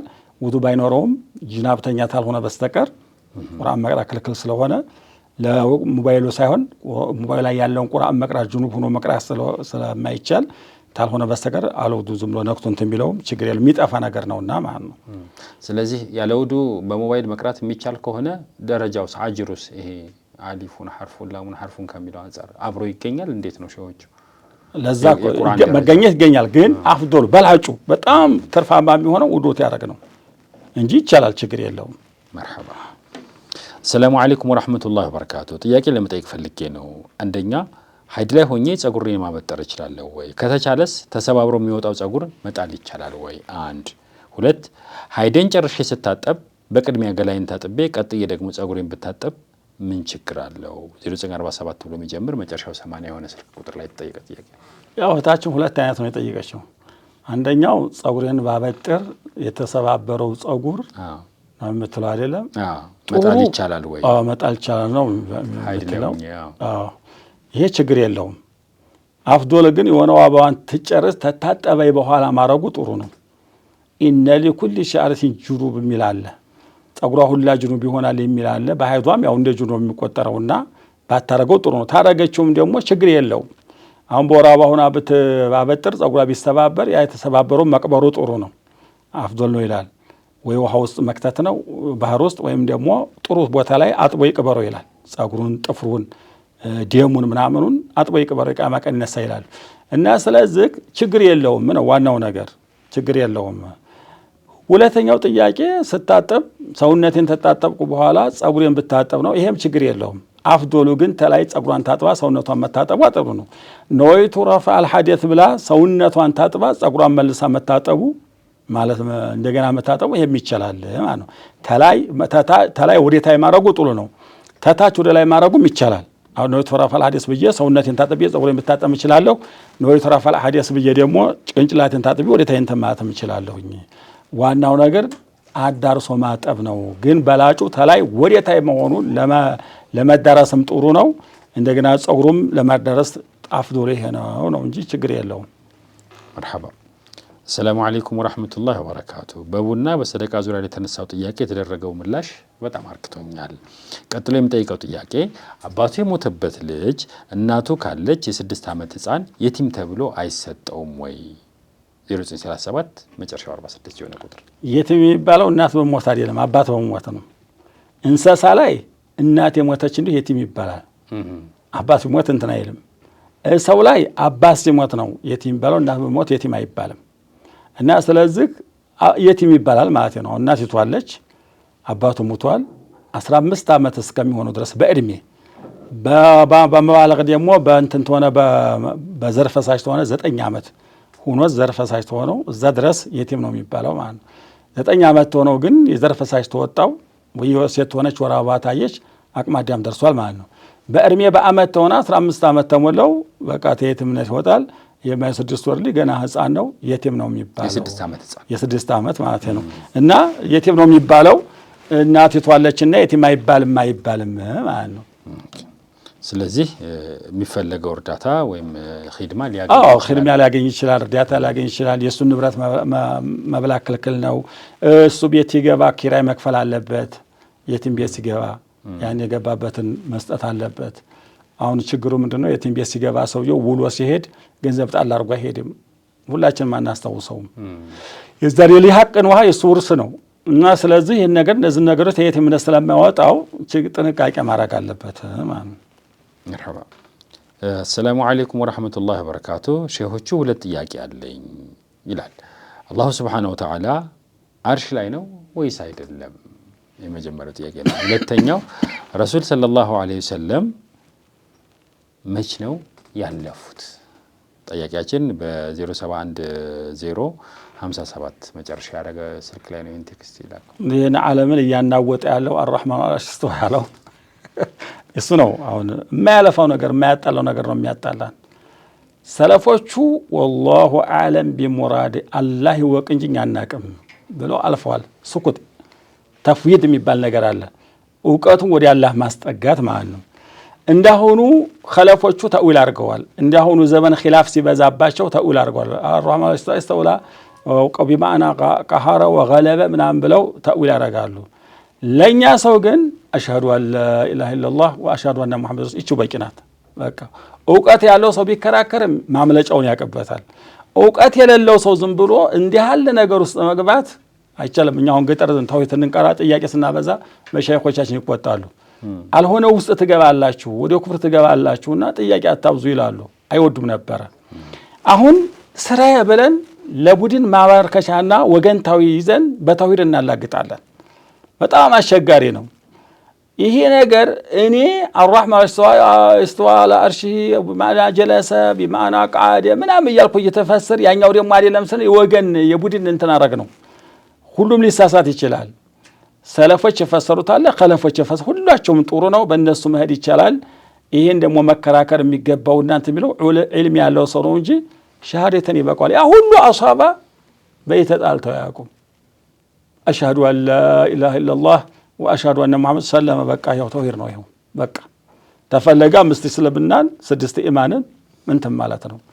እና በአሁን ዘመን በጣም ያው ነብዩም አለይሂ ሰላም ፈጣሪ ሰማይን የፈጠረው ማን ነው? አላህ። ምድርን የፈጠረው ማን ነው? አላህ። ሰውን የፈጠረው አላህን የፈጠረው ማን ነው? የሚሉ ሰዎች ይመጣሉ ብለዋል። የቂያማ ቀን ሲደርስ ብዙ ኺላፎች ይመጣሉና እኔ በዚህ ሰው ባይደባበርና በእንተን ባይል ይሄ ጥሩ ነው። ይሄንን በደንብ አድርጌ ታይቀደም አሳልፌዋለሁ። አሁን መተንተን አይጠበቅብኝምና በዚህ ወንድሞቻችን ወይም እህቶቻችን የሴቶቹ ድፍረታቸው አርራህማን አለስተዋ እያሉ በዚህ ሲጣሉ እና ሲከራከሩ በጣም ነው እንትን የሚለኝና እባካችሁ ዑለሞች ያስቀመጡታል። እንደው እኔ በሰለፎች ነው ወላሂ አለም ብለህ ሂድ አትከራከር፣ ታውሉም ተፈለክ አውለክ ሂድ እንጂ እንዲህ ነው እያሉ መጠላት አይገባው ነው የምለው። ታስፈለገ ደግሞ አንድ ፕሮግራም ይዘን በደንብ አድርገን ልንዘረዝረው ይገባል። መርሐባ። ነቢያችን ሰለላሁ ዐለይሂ ወሰለም መቼ ነው ያለፉት? ነቢያችን ዐለይሂ ሰላም እንግዲህ ያለፉት በሂጅራ ማነው 11ኛው ዓመት ላይ ነው ያለፉበት። ቀን ሰኞ ነው ቀኑ ማለት ነው። የሞቱበት ሰዓት ሰኞ ረፋዱ ላይ ነው። የሞቱበት ወር ረቢዑል አወል 12ኛው ላይ ነው ማለት ነው። ወንድማችን መቼ ነው የሞቱት? 11ኛው ዓመት ላይ ያው እንትን ሂጅራ ማነው በ8ኛው ዓመት መካን ከፈቱ። በ10ኛው ዓመት ሐጀቱል ወዲዕ አረጉ። በ11ኛው ዓመት ወደ አኺራ ሄዱ ማለት ነው። በነብይነታቸው ማለት ነው። በነብይነታቸው ማለት ነው። በወጡ ነብዩ ማን ነው ተመካ ወደ መዲና በወጡበት ማለት ነው። ሂጅራው ኋላ እንትን ሂጅራው የተጠቀሰው ኋላ ዑመር ኢብኑ ኸጣብ ናቸው። ሂጅራ ያልኩት ትክክል አይደለም፣ ተሳስቼ ነው። እሳቸው ተመካ ወደ መዲና በሄዱ በ8ኛው ዓመት መካን ተቆጣጠሩ። በ10ኛው ዓመት ሐጀተል ወዳ አደረጉ። በ11ኛው ዓመት ወደ አኺራ ሄዱ እና 11ኛው ዓመት ላይ ነው ያለፉበት ወር ረቢዑል አወል 12ኛው ቀን ነው። ቀኑ ደግሞ ሰኞ ቀን ነው። የሞቱባት ደግሞ ሰኞ ረፋር ላይ ነው። ይሄ ነው መልሱ። ያው 9-8 ኺላፍ አለ። ዋናው ጅምሁር ዑለማ 12ኛው ላይ ነው ረቢዑል አወል። መርሐባ። ወደ ቀጣዩ ጥያቄ እንሄዳለን። አሰላሙ አለይኩም ወራህመቱላሂ ወበረካቱ። ሐሪማዎች እንዴት ናችሁ? ሙስሊም የሆነ ሰው ቢስሚላህ ሳይል ያረደውን ከብት ወይም እንስሳ መብላት ይቻላል ወይ? ወላ ተቁል ሚማ ለም ይዝከር ስሙላህ የሚል አለ፣ ቁርአኑ አለ፣ ሐዲሱም አለ።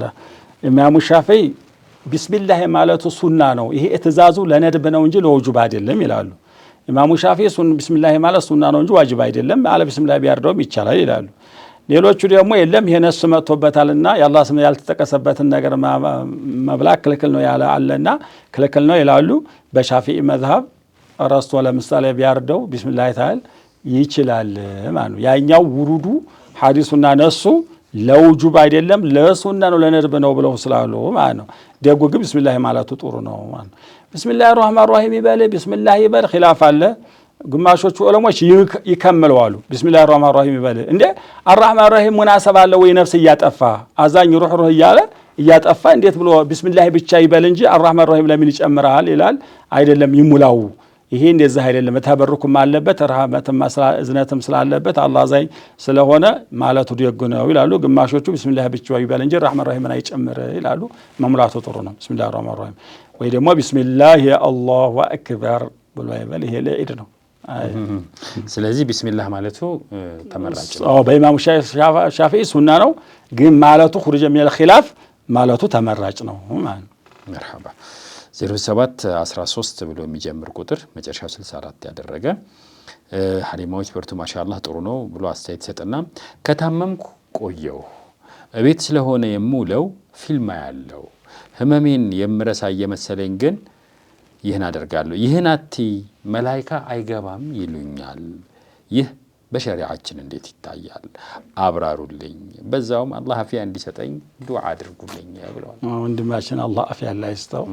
እንደው ትም ያለ አፊያ አላህ ይስጠው። ዱንያ አኺራውን አላህ ያሳምረለት። እንደ ተመኘው አላህ እንደው አፊያ ሰጥቶት ሁሉን ነገር የሚሰራ አላህ ያደርገው። ዱዓችን መቅቡል አላህ ያደርገለት። መቼም የሩቅ ዱዓ ለሚያውቁት ሰው ዱዓ ማድረግ በጣም ዱዓኡል ገይብ ለገይብ ሙስተጃብ ብለዋል ነብዩ። ለሩቅ ሰው ሩቅ ሆኖ ሲያደርግለት ሙስተጃብ ነው ብለዋል። አላህ ያሽረው። ጥያቄው ፊልሙ ሁለት አይነት ነው። አንደኛው ትምህርታዊ ተሆነ ታሪካዊ ተሆነ ይቻላል። አሁን እና ሐምዛ አለ ብዙ ነገሮች አሉ ትምህርትን የሚያስተምሩ ሃይማኖትን የሚያስተምሩ ሆነው አሉ። አንደኛው ደግሞ ዝም ብሎ እንደው ወርቃትን ሰውን የሚያሳይ መላይ አይኔ በጣም ሐራም የተሞላበት ዝሙት ይሰራት የሰርቅ ሲገል የሚያየው ያን ማያቱ ክልክል ነው። ይሄኛው እንግዲህ ዛሬ ፊልሞች አልሐምዱሊላህ ረቢል ዓለሚን ጥሩ ሁኔታ እየተሰሩ መጥተዋል። ስለ ጂሃድ ስለ ዒባዳ ብዙ ነገሮች አሉ። እሱን ይመለከት ማለት ነው።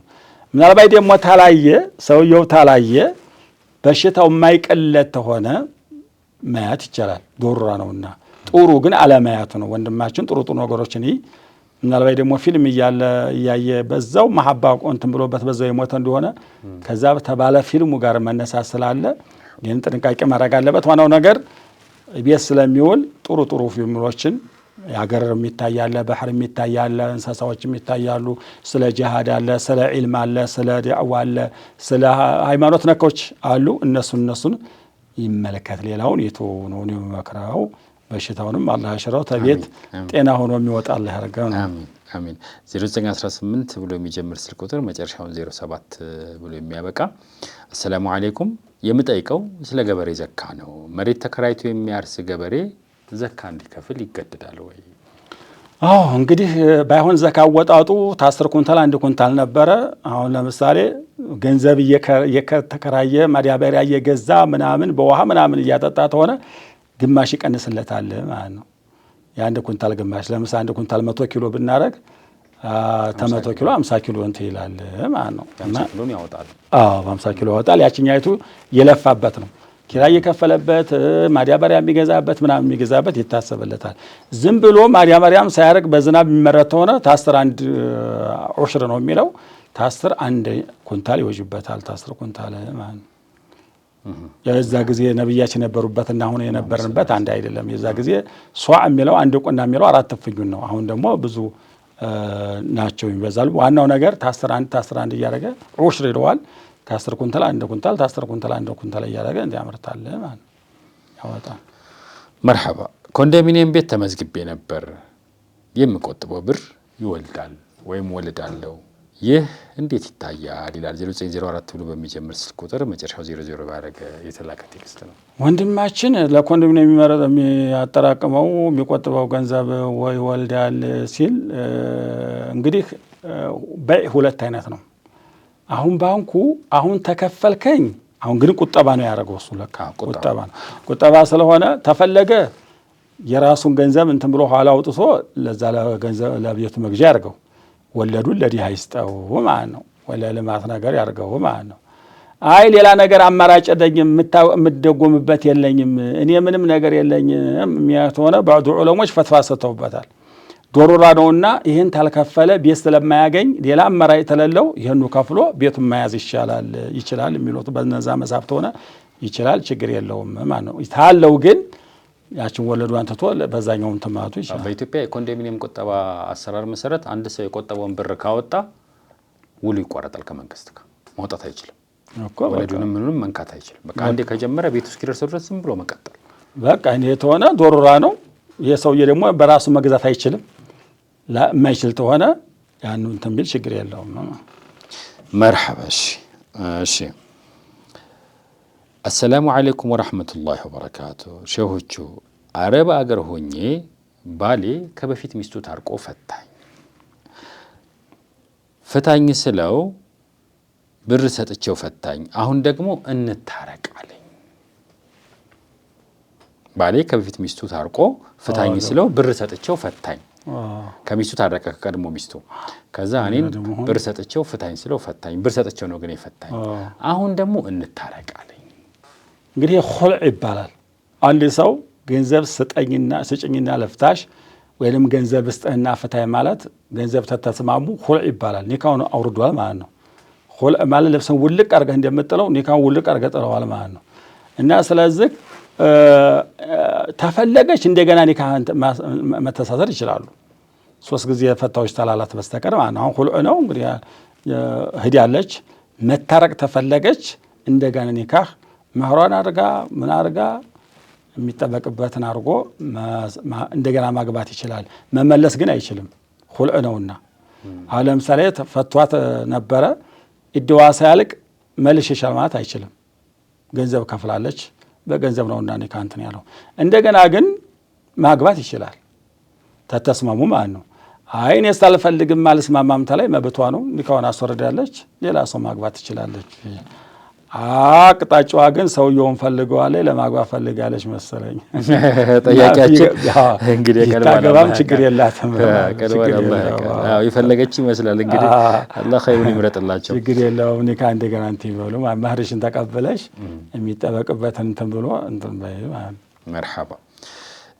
0919 ብሎ የሚጀምር ስልክ ቁጥር መጨረሻው 09 ላይ የሚያበቃ ለክርስቲያኖች በዓል የተሰራ ምግብ መብላት ይፈቀዳል? ለክርስቲያኖች በዓል የተሰራ ለነሱ በዓል ቅድም ያልነው ነው። ይሄን በዓሉን አክብሮት በዓሉን ቀልቡ ላይ ገብቶ ሃይማኖትን አክብሮት ሆነ ሐራም ነው ማለት። አይ ለመኗኗር ሆነ ይሄ ችግር የለውም። እህሉ ላይ አይደለም ኩፍር ያለው እምነቱ ላይ ስለሆነ የነሱን ምግብ መብላት የነሱን ሃይማኖት ማክበር ነው ታለ ይሄ ክልክል ነው። ኩፍሩና አክብሮት ሆነ ማለት ነው። አይ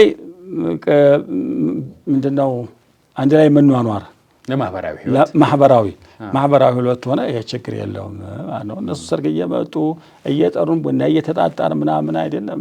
ያው ማበት ባለም ቢሆን እኮ ችግር የለውም። ተላከበሩ ለመመሳሰል ተሆነ ማለት ነው። እንደው ለመመሳሰል ታለ ለመኗኗር ማለት ነው። ለመኗኗር ታለ ሌላ ከዚህ ቀጥሎ ተመሳሳይ ይመስላል። ይሄም ጥያቄ ቤተሰቦች ክርስቲያኖች አሉ እና እነሱ ለበዓል ይደውላሉ፣ እኔም ለበዓላቸው ልደውል ወይ? ይህ እንዴት ይታያል? እንኳን አደረሰ እንኳን አደረሳችሁ ችግር የለውም። ይሄ እንኳን እዛ ዓመት አደረሰ እንኳን አንተም ለረመዳን አደረሰ እንኳን አንተም ለዚህ ቀን አደረሰ ቢል ቃሉን ነው እንጂ ሃይማኖትን አይደለምና ችግር የለውም ማለት ነው። መርሐባ። አሰላሙ አለይኩም። አባቴ ክርስቲያን ነው፣ ግንኙነቴን በምን መልኩ ማድረግ አለብኝ? ጠያቂያችን እንግዲህ ሙስሊም ይመስላሉ። አጠያየቃቸው ሙስሊም ሳይሆኑ አይቀርም። አባቴ ክርስቲያን ነው ካሉ እሳቸው ሙስሊም ናቸው እና ግንኙነቴን ከአባቴ ጋር እንዴት ላድርግ ብለዋል። 0953 ብሎ በሚጀምር ስልክ ቁጥር የተላከ ጥያቄ ነው። ግንኙነታቸው ከሃይማኖት ነክ በስተቀር ባለ ይችላሉ። ልትኻድመው ትችላለች፣ ልትጦረው ትችላለች፣ ታላት ገንዘብ ልትሰጠው ትችላለች። እሱም ሲመጣ ቤቷ አስገብታ ይዞህ አባቴ ብላ እንትን ማለት ትችላለች። አስማ ቢንቱ አቢበክር እናቷ መጣ ሙሽክ ነበር መካተን ነበረችና መዲና መጣች። መዲና ስትመጣ ለልጇ እርዳታ ፈልጋ መጣችና አረ እናቴ መጣችብኝ እንዴት ይሻለኛል ብላ ብትላች እመኪ እናትሽን ቀጥይ ምንድነው መቀጠል አለብሽ። ባይሆን እነሱ የሚሰሩት ሃይማኖታዊ ነገር መከተል የለም እንጂ በህይወቱ ታለ ይሄ ዱንያዊ ነክ ተሆነ የሚበላ ቢጠጣ የሚለበስ ነገር ተሆነ ችግር የለውም። አባቷን ብታለብሰው ብታጠጣው ብታበላው ምንም ችግር የለውም። ባይሆን ቤተክርስቲያን ጠበልሽ እንዲህ ላርግሽ ታለ እዛ ላይ ቆም ማለት አለ እምቢ ማለት አለባት እንጂ ሌሎቹን በማንም ጊዜ መገናኘት ትችላለች ማለት ነው። መርሐባ። የልጆቿ የፓምፐርስ ጉዳይ ደግሞ ያስጨነቃት እናት መሰለች መታለች። አሰላሙ አለይኩም ወራህመቱላሂ ወበረካቱ። የልጆች ፓምፐርስ ይሄ ዳይፐር የሚባለው ማለት ነው መቀየር ውዱ ያጠፋል ወይ? 0912 ብላ ጀምሮ 24 በሚል የሚያልቅ ቁጥር ነው። እህታችን እንግዲህ ስትቀይር የልጁን ብልት ወይንም የልጇን ብልት ተነካ ውዱ ያጠፋባታል። ያ ዳይፐሩን ትታነሳ ወንድ ተሆነ የልጁን ብልት ወይ እሷ የሴትም ተሆነ የሴቷን ብልት ተነካች ውዱ ያጠፋባታል። ካልነካችሁም ውዱ ያጠፋባትም ማለት ነው። ምናልባት ስታጥብ ምን ትትል በጓንት ታጥባ ወይንም በጓንት ብታነሳ ውዱ አይጠፋባትም ማለት ነው። ነገር ግን አለ ጓንት ነክታው ሆነ ውዱ ይጠፋባታል። ጥንቃቄ ማድረግ አለባቸው ማለት ነው። ስለዚህ መቀየሩ ሳይሆን መንካቱ ነው። መቀየሩማ አያጠፋም፣ ችግር የለውም። ፓንት ያለቀ ሁላ ያው ውዱ ይጠፋበታል። ሱሪ ያለቀ ሁላ ይሄ መቀየሩ ወይንም ማንሳቱ ሳይሆን መንካቱ ነው ውዱ የሚያጠፋው እንጂ ለምሳሌ በጨርቅ ብታነሳው ወይ በጓንት አርጋ ብታነሳው ወይንም ታትነካው ብልቱን ብታነሳ ችግር የለውም። እናጠድ ያለን ሲሉ ወይም ደግሞ ልጆቹን እንቀባባለን ሲሉ የሚነካካ ነገር ታለ ብልቷን የሴትም ሆነ የወንድም ሆነ ብልት ተነካች ውዱ አይጠፋበታል እንጂ ተዛ በስተቀር ባለ አይጠፋባቸውም ነው። አንዳንድ እናቶች ስለሚጠይቁ ነው ፈገግ ያስባለኝ። እኔ የማውቃቸው እናቶች አሉ እናቱ አይደለሁ እንዴ ይላሉ። እናቱ አይደለሁ እንዴ እንዴት ውዱ ይጠፋል? የልጄ እኮ ነው ሆዴ ውስጥ አልነበር እንዴ ምናምን ይላሉና ለዛ ነው ፈገግ ያሰኘኝ ጥያቄው ወገራ ሲጠየቅ። ያ እንግዲህ እኛ ሸሪዓችን መመሰል ዘከረው ፈለየተወض የሰውም ዘከር እንትን የሚበል ውዱ ማድረግ አለበት ብለዋል። የሰውም ቢሆን ያው እንግዲህ የልጇን ቢሆን የራሷም እኮ ይፈታል። የራሷን ብልት ብትነካ ውዱአም ይፈታባታል እንኳን የልጇን አይደለም ማለት ነው። እና ስለዚህ ጥንቃቄ ማድረግ አለባቸው። መርሐባ። አሰላሙ አለይኩም ወራህመቱላሂ ወበረካቱ ብሎ ይጀምራል የጠያቂያችን በ0910 መጨረሻው 83 በሆነ ቁጥር ልኮ ጥያቄ። ባለቤቴ ጋር በድንገት ተጣላን። ከቤት ወጣለች። ሽማግሌ ብልክ መፋታት ነው የምፈልገው ብላ መለሰቻቸው። እኔ አልፈታትም ወይም መፍታት አልፈልግም። ሸሪዓ ፍርድ ቤት በእሷ ጥያቄ ብቻ መፍታት ይችላል ወይ? ከፈታትስ እንደሁ ምን ማድረግ አለብኝ ብሏል የተጨነቀ ሰው። የድንገት ጸብ በጣም አስቸጋሪ ነው። እሷም በድንገት ትወጣለች እንደ ዋልታ በዛው ትቀራለች። እሱም እንደ ዋልታ ይሳደባል ወይ እንትን ይላል። ጥንቃቄ ማድረግ ነው። ዝፍታር ላይ እንደ ቀልድ ታይቶ ቀላል ሆኖ በጣም ይከብዳል። በጠየቁ ጥያቄ ሸሪዓ ፍርድ ቤት ኒካህና ያው እሷ ለሽማግሌ ላካል ፈልገውም ማለች። ሸሪዓ ፍርድ ቤት ዲያኔካውን ማስወረድ እንዴት ነው? ሸሪዓ ፍርድ ቤቱ ዝም ብሎ አይደለም የሚወርድላት፣ የእሷን ቃል ሰምቶ አይደለም የሚወርድላት። ሸሪዓ ፍርድ ቤት ሁለቱንም አይቶ ነው። ችግሯን ይረዳል፣ ሂዶ ይጠይቀዋል። ችግሩን የማይፈታት ሆነ ነው የሚፈታው እንጂ ዝም ብሎ ይሄባት ሆነ ሴት ሁላ እየሄደ የከፋ ሁላ እየሄደ ኒካውን ያስወርዳል። አይሽ ሸሪዓችን እንደው ሸሪዓ ፍርድ ቤት የሰውየን ኒካህን ያውርድልኝ ብላ በምን ምክንያት ይላታል። በዚህ ምክንያት ያስጠራዋል። እሱ አስገድዶም ሆነ በውድም ሆነ ያስጠራዋል። እቺ ሴት እንዲህ እያለኝ ነው አንተስ ምንድነው ብሎ ሲጠይቀው ያን ማያሟላ ሆኖ ያን አላሟላም ብሎታል። ሸሪዓ ፍርድ ቤት ይፈታታል። ሸሪዓ ፍርድ ቤት ተፈታት ይጠርቃል። እጇን ተጨረሰ በኋላ ሌላ ሰው ማግባት ትችላለች ማለት ነው። አሁን ግን እሷ በጠየቀችው ብቻ ሸሪዓ ፍርድ ቤት መፍታት አይገባውም አይሆንምም ማለት ነው። እና ወንድማችን ቀስ ብሎ ሴትዮዋን ተፈለጋት ያው ሽምግልናው ማጥበቅ ነው። እሱም መለመን ነው። ድሮውንም መጠንቀቅ ነበረበት። እሷም ደግሞ አላህን ትፍራ። ጭራሽ ልጅ አለ ደግሞ ቤት ያፈሩት አለ። ቤታቸውን መናድ የለባቸውም። እሷም ሽማግሌ ማክበር አለባት። ጉዳት የማያመጣባት ሆነ ምናልባት ጉዳት እዛ ቤት ብትመለስ በእሷ ላይ ጉዳት የሚያመጣባት ሆነ እሺ ማለት የለባትም። አየው ወይ ሰውየው ቢገላት ሆነ ወይ ደግሞ በሽተኛ ተሆነች ለትዳርም ብቁም ማለት ሆነች እሺ ማለት አይጠበቅባትም። ነገር ግን እንዲያው ዝም ብሎ ከፍታት እንዲህ አድርጎ ተቤት ታወጣይ ብላ በደራ እንትን ማለት ይሄ ጥሩ አይደለም። ሽማግሎችም ማክበር አለባት። እሺ ብላ መሄድ ያለባት። እሱም ደግሞ ሚስቱን አይቶታል ብቻውን ሆኖ መንከባከብ አለበት። ካንተም ጋር ችግር ካለ ያው ውጪ ብለን እናስወጣለን። ተወጣይ በኋላ መከራችን ይደፋብናል። አንድ ቀን ልጅ ማናጠባ አንድ ቀን ልጅ ማንይዝ ሴቶችን መንከባከብ አለብን ማለት ነው። የነሱን ሐቅ መጠበቅ አዎ ሐቃቸውን መጠበቅ አለብን። አሁን ስትሄድ ትንሽ የከፋው ይመስላል። መርሐባ አሰላሙ አለይኩም ወራህመቱላሂ ወበረካቱ ብሎ ይጀምራል። 0919 ብሎ የሚጀምር ቁጥር መጨረሻው 44 የሆነ እኔ በጣም ወዳታለሁ እሷ ደግሞ እምቢ አለችኝ እንደው ምን ማድረግ አለብኝ ይላል ጠያቂያችን። እንግዲህ ወንድማችን ወላሂ በወንጀል መውደድ ሐራም ነው። አላኔካ መውደድ ማለት ነው። ግን መሐባን ታለው ብድግ ብሎ ላይ ዱዓ ያርግ አላህ ቀልቧን ይመልስልኝ ብሎ ዱዓ ማድረግ ነው። ከሱ የሚጠበቅበትን ነገር ደግሞ ማድረግ አለበት። ወንዶች ሴቶች የሚንቁብን ነገር አለ። በብዙ ነገር ይንቁናል። እንደ ሴት ብልጥ የለም። አንደኛ በጣም እንግብግብ ሲሉ ይሄ ሰው የማይረባ ለፍስፍስ ነው ይላሉ። አለቅጥም እንደው ቆፍጠን ቢወድም ሪጃል መሆን አለበት። ሪጃሉ ቀዋል ኒሳ እንደ መሐባ ውስጡም ቢኖርበትም መቻል አለበት። አንዳንዱ እህቴ እናቴ ያለቅሳል። ያን አይወዱትም እነሱ። ወንድ ልጅ ቆፍጠን ብሎ መሐባ ይኖራል። መቼ መሐባ ሁሉም አስቸጋሪ ነው። የመሐባ ነገር አላህ ይመልስለት እንጂ አንተ ተው ብትለው የሚተው ነገር አይደለም። እና ስለዚህ ወንድማችን አንደኛ ዱዓ ማድረግ አለበት። ሁለተኛ ደግሞ ስም ቆፍጠን ማድረግ አለበት። አንድ ሸህ ነበሩ ሀገራችን አግብቶ መፍታት ጥሩ ነው ይላሉ። አግብቶ የማይፈታ ሰው ያተዛ በስተቀር ሴት ያለው አይመስለውም አሉ። እንዴው ትትበድለው ትታስለቀሰው ትኖራለች። በቃ እንዴት ተቃጠለ ይሞታል አሉ። ያኛው ግን ያውቃል አሉ። እቺን በፈታ ሌላ ናጋለው እና እንደው ደረሶች እያገባችሁ ፍቱ የሚሉት ነበሩ ይባላል። ለምን አንዳንዱ እንደው ጫካ ይሆንበታል፣ ተራራ ይሆንበታል፣ ገደል ጨለማ ይሆንበታል ማለት ነው። ስለዚህ አሁን ወንድማችን ፍቅር ነው። ይሄ ፍቅር ደግሞ እንግዲህ የቀልብ ነገር ስለሆነ ተው ብትለውም አይመለስም። ግን እሱ ዱዓ ያርግ። ተወደዳት ማሻአላህ ለሊብቲ ብሎ ባይሆን ውደታው በሐራም ነገር ይሄ ፍቅር የሚባል ነገር አለ። ፍቅር ሁለት አይነት ነው። ለወደፊት ለማግባት አጭቷት ተሆነ ይቻላል። ለዝሙት የሚጋብዛትና ይሄ ጓደኛ የሚቱ ነገር አለ አይደለም። ይሄ ጓደኛማ የሚባል ነገር አለ። ገርልፍሬንድ ምናምን እንግዲህ እንግሊዘኛውን እናንተ ታውቁታላችሁ። ጊዜውን እኛ ታውቀው እንደዛ ተሆነ ሐራም ነው። ለሐራም ዱዓ ማድረግ፣ ለሐራም መጋበዝ ዱዓ ማድረግ ዱዓውም ቀቡል አይደለም። አላህ የሚቆጣበታል አይሆንም። ነገር ግን አይጽዋታል ቃል ተገባብተዋል። በዛ መሐባ ይዞት እንተ ቢል ዱዓው ነው መድኃኒቱ። ማሻአላህ አጥና ሶደቃ የሚሰድቅ አሶደቅ ተርፈው ባላው ተዝሉ በረካ ይላል። እንደዚህ ባሉ ነገሮች ማለት ነው። ዋናው ነገር ቆፍጠን ማድረግ አለበት መሆን አለበት ማለት። እንግዲህ ጠያቂያችን በዱዓ ላይ በርታ ተብለሃል። መርሐባ። እንዲያማ እኮ አንድ በየቦታው የሚነገርም እኮ ታሪክ አለ። ሰውየው አንድ ሚስት ነበረችውና በብዙ ነገር እንደው ስታሰቃየው ቁም ስቅሉን ስታሳየው ቆይታ እንደኋላ በቃ በጣም እንደምርር ሲል ፈቷት ሌላ ደግሞ አገባ። ያገባት ጊዜ እቺኛዋ ደግሞ እንደው እንክብካቤዋ ሙያዋ ሁሉ ነገሯ እንደው የተሰካካ ሆነና ከዛ በኋላ አንድ ቀን እንደው በጣም አድርጎ እንደው የፍቅር መታት።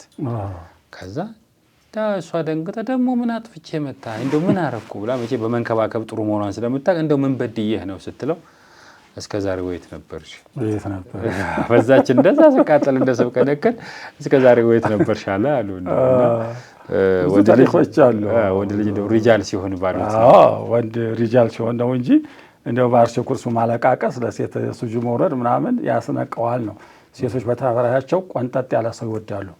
ቆንፍጠጥ ብሎ እንትን ሲል ይወዳሉና ዋናው ወንድማችን እንግዲህ አላህ ያሳካለት። አላህ ለራሱ አላህ ያርግለት። አሜን። አላህ እሷንም ቀልብ እንደሱ ምወዱ አላህ ያረጋው። የፍቅር ነገር ነብያችን እንደው በፍቅር አትያዘኝ ይኩራል ሳቸው ሁሉ ነገር አድርጌ የፍቅር ነገር እንግዲህ የቀልብ ነገር ስለሆነ የማይቻል ነገር ስለሆነ አይቻልብና አላህ እሷንም እንግዲህ ወደ እሱ አላህ ይመልስለት። ባይሆን በሐላል እንደሆነ ነው። በሐራም ተሆነ አላህ ይቁረጣቸው፣ አላህ መሐባውን አላህ ይቁረጥለት ነው የምንለው። ሐላል ከሆነ ግን በዱዓ በሰላቱ በሰላም በርታ ነው። አይ ማሻአላህ መርሐባ። አሰላሙ አለይኩም። የሚሰጡትን ሸሪዓዊ ምላሽ በጣም ጥሩ ነው። አጠር ብሎ ዲናዊ መሆናቸው ደግሞ የበለጠ ቆንጆ ናቸው እያለ ነው። ስለ ንቅሳት የሰጡትን ምላሽ ሰምቻለሁ። ለማንኛውም እጅ ላይ ያለ ንቅሳት ይሆናል ወይ? ለምሳሌ ፊደል የሚነቀስ አለ፣ ሌላም ነገር የሚነቀስ አለ። ይሄ እንዴት ይታያል? 0975 ብሎ ጀምሮ 93 በሚል የሚያልቅ ቁጥር የተላከ ስልክ ቴክስት ነው። እንዴት ያዩታል ሸሆቹ? እንግዲህ ፊደል የሚሆነ ምንም ንቅሳት ሐራም ነው።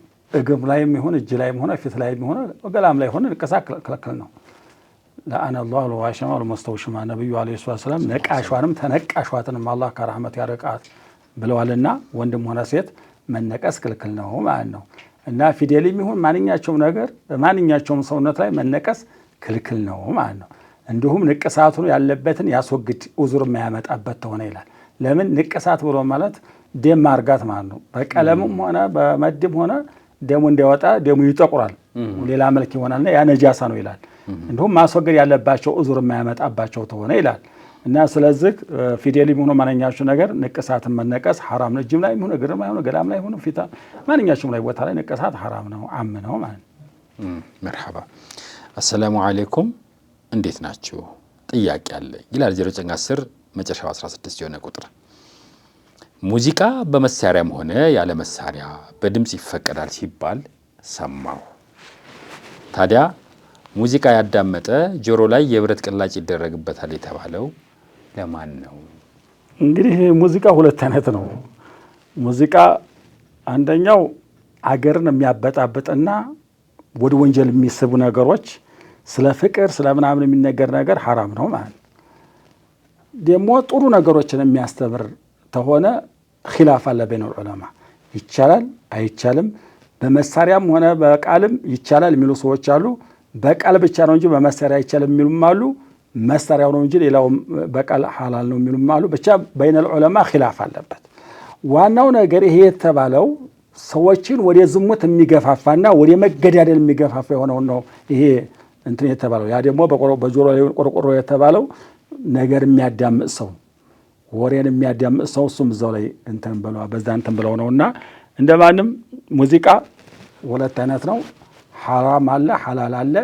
በይነ ዑለማ ኺላፍ አለበት። ሐላሉ ላይ ሰዎችን ወደ ዝሙት የሚገፋፋና ወደ መጥፎ ነገር የሚገፋፋ ተሆነ ሐራም ነው። ሰዎችን ወደ መጥፎ ነገር የማይገፋፋ ተሆነ ይቻላል የሚሉ አሉ፣ አይቻልም የሚሉም አሉ። በባዶ ነው እንጂ በሙዚቃ መሳሪያ አይሆንም የሚሉም አሉ። በሁለቱም ይቻላል የሚሉ አሉ። መሐለል ኺላፍ ነው። ይሄ የሚያጣላ ነገር አይደለም። እኔ ማዳመጥን አልፈቅድም፣ እኔም አላዳምጥም። አላማዳመጥ ጥሩ ነው፣ ግን የሚያዳምጡ እንዲህ ያሉትን ሰዎች መቃወም የለብንም በይነ ዑለማ ኺላፍ ስላለ ማለት ነው። ተመራጩ አለማዳመጥ ነው ማለት ብዙ ምን እናዳምጣቸው ነገር ሶላዋትም እናዳምጣለን፣ ቁርአን እናዳምጣለን፣ መንዙማዎችን እናዳምጣለን። ብዙ ነገር የሚዳመጡ ነገሮች አሉ ማለት ጥሩ ነገሮች፣ ሲየርን የሚያስተምሩ ነገሮች አሉ። እነሱ ማዳመጡ ይበልጣል። ቁርአን አለን አልሐምዱሊላህ ረብል ዓለሚን በየእንትኑ ጥሩ ነገር ነው። ብናዳምጠው አጅር የምናገኝበት ነገር ነውና ወደዛ ነገር ባንገፋፋ። ግን ደግሞ ይሄን የሚያዳምጡን ሰዎች እንደ ወንጀል ፈጥረ ነው እንደ ትልቅ ነገር ፈጥረ ነው ይሄን ነገር እንትን ማለቱ ክልክል ነው። ደሞዝ ለማቋረጥ ድረስ ደርሶ ነበር ይባላል። በዛ ፊት ታይቀደም ተናግሬዋለሁኝ።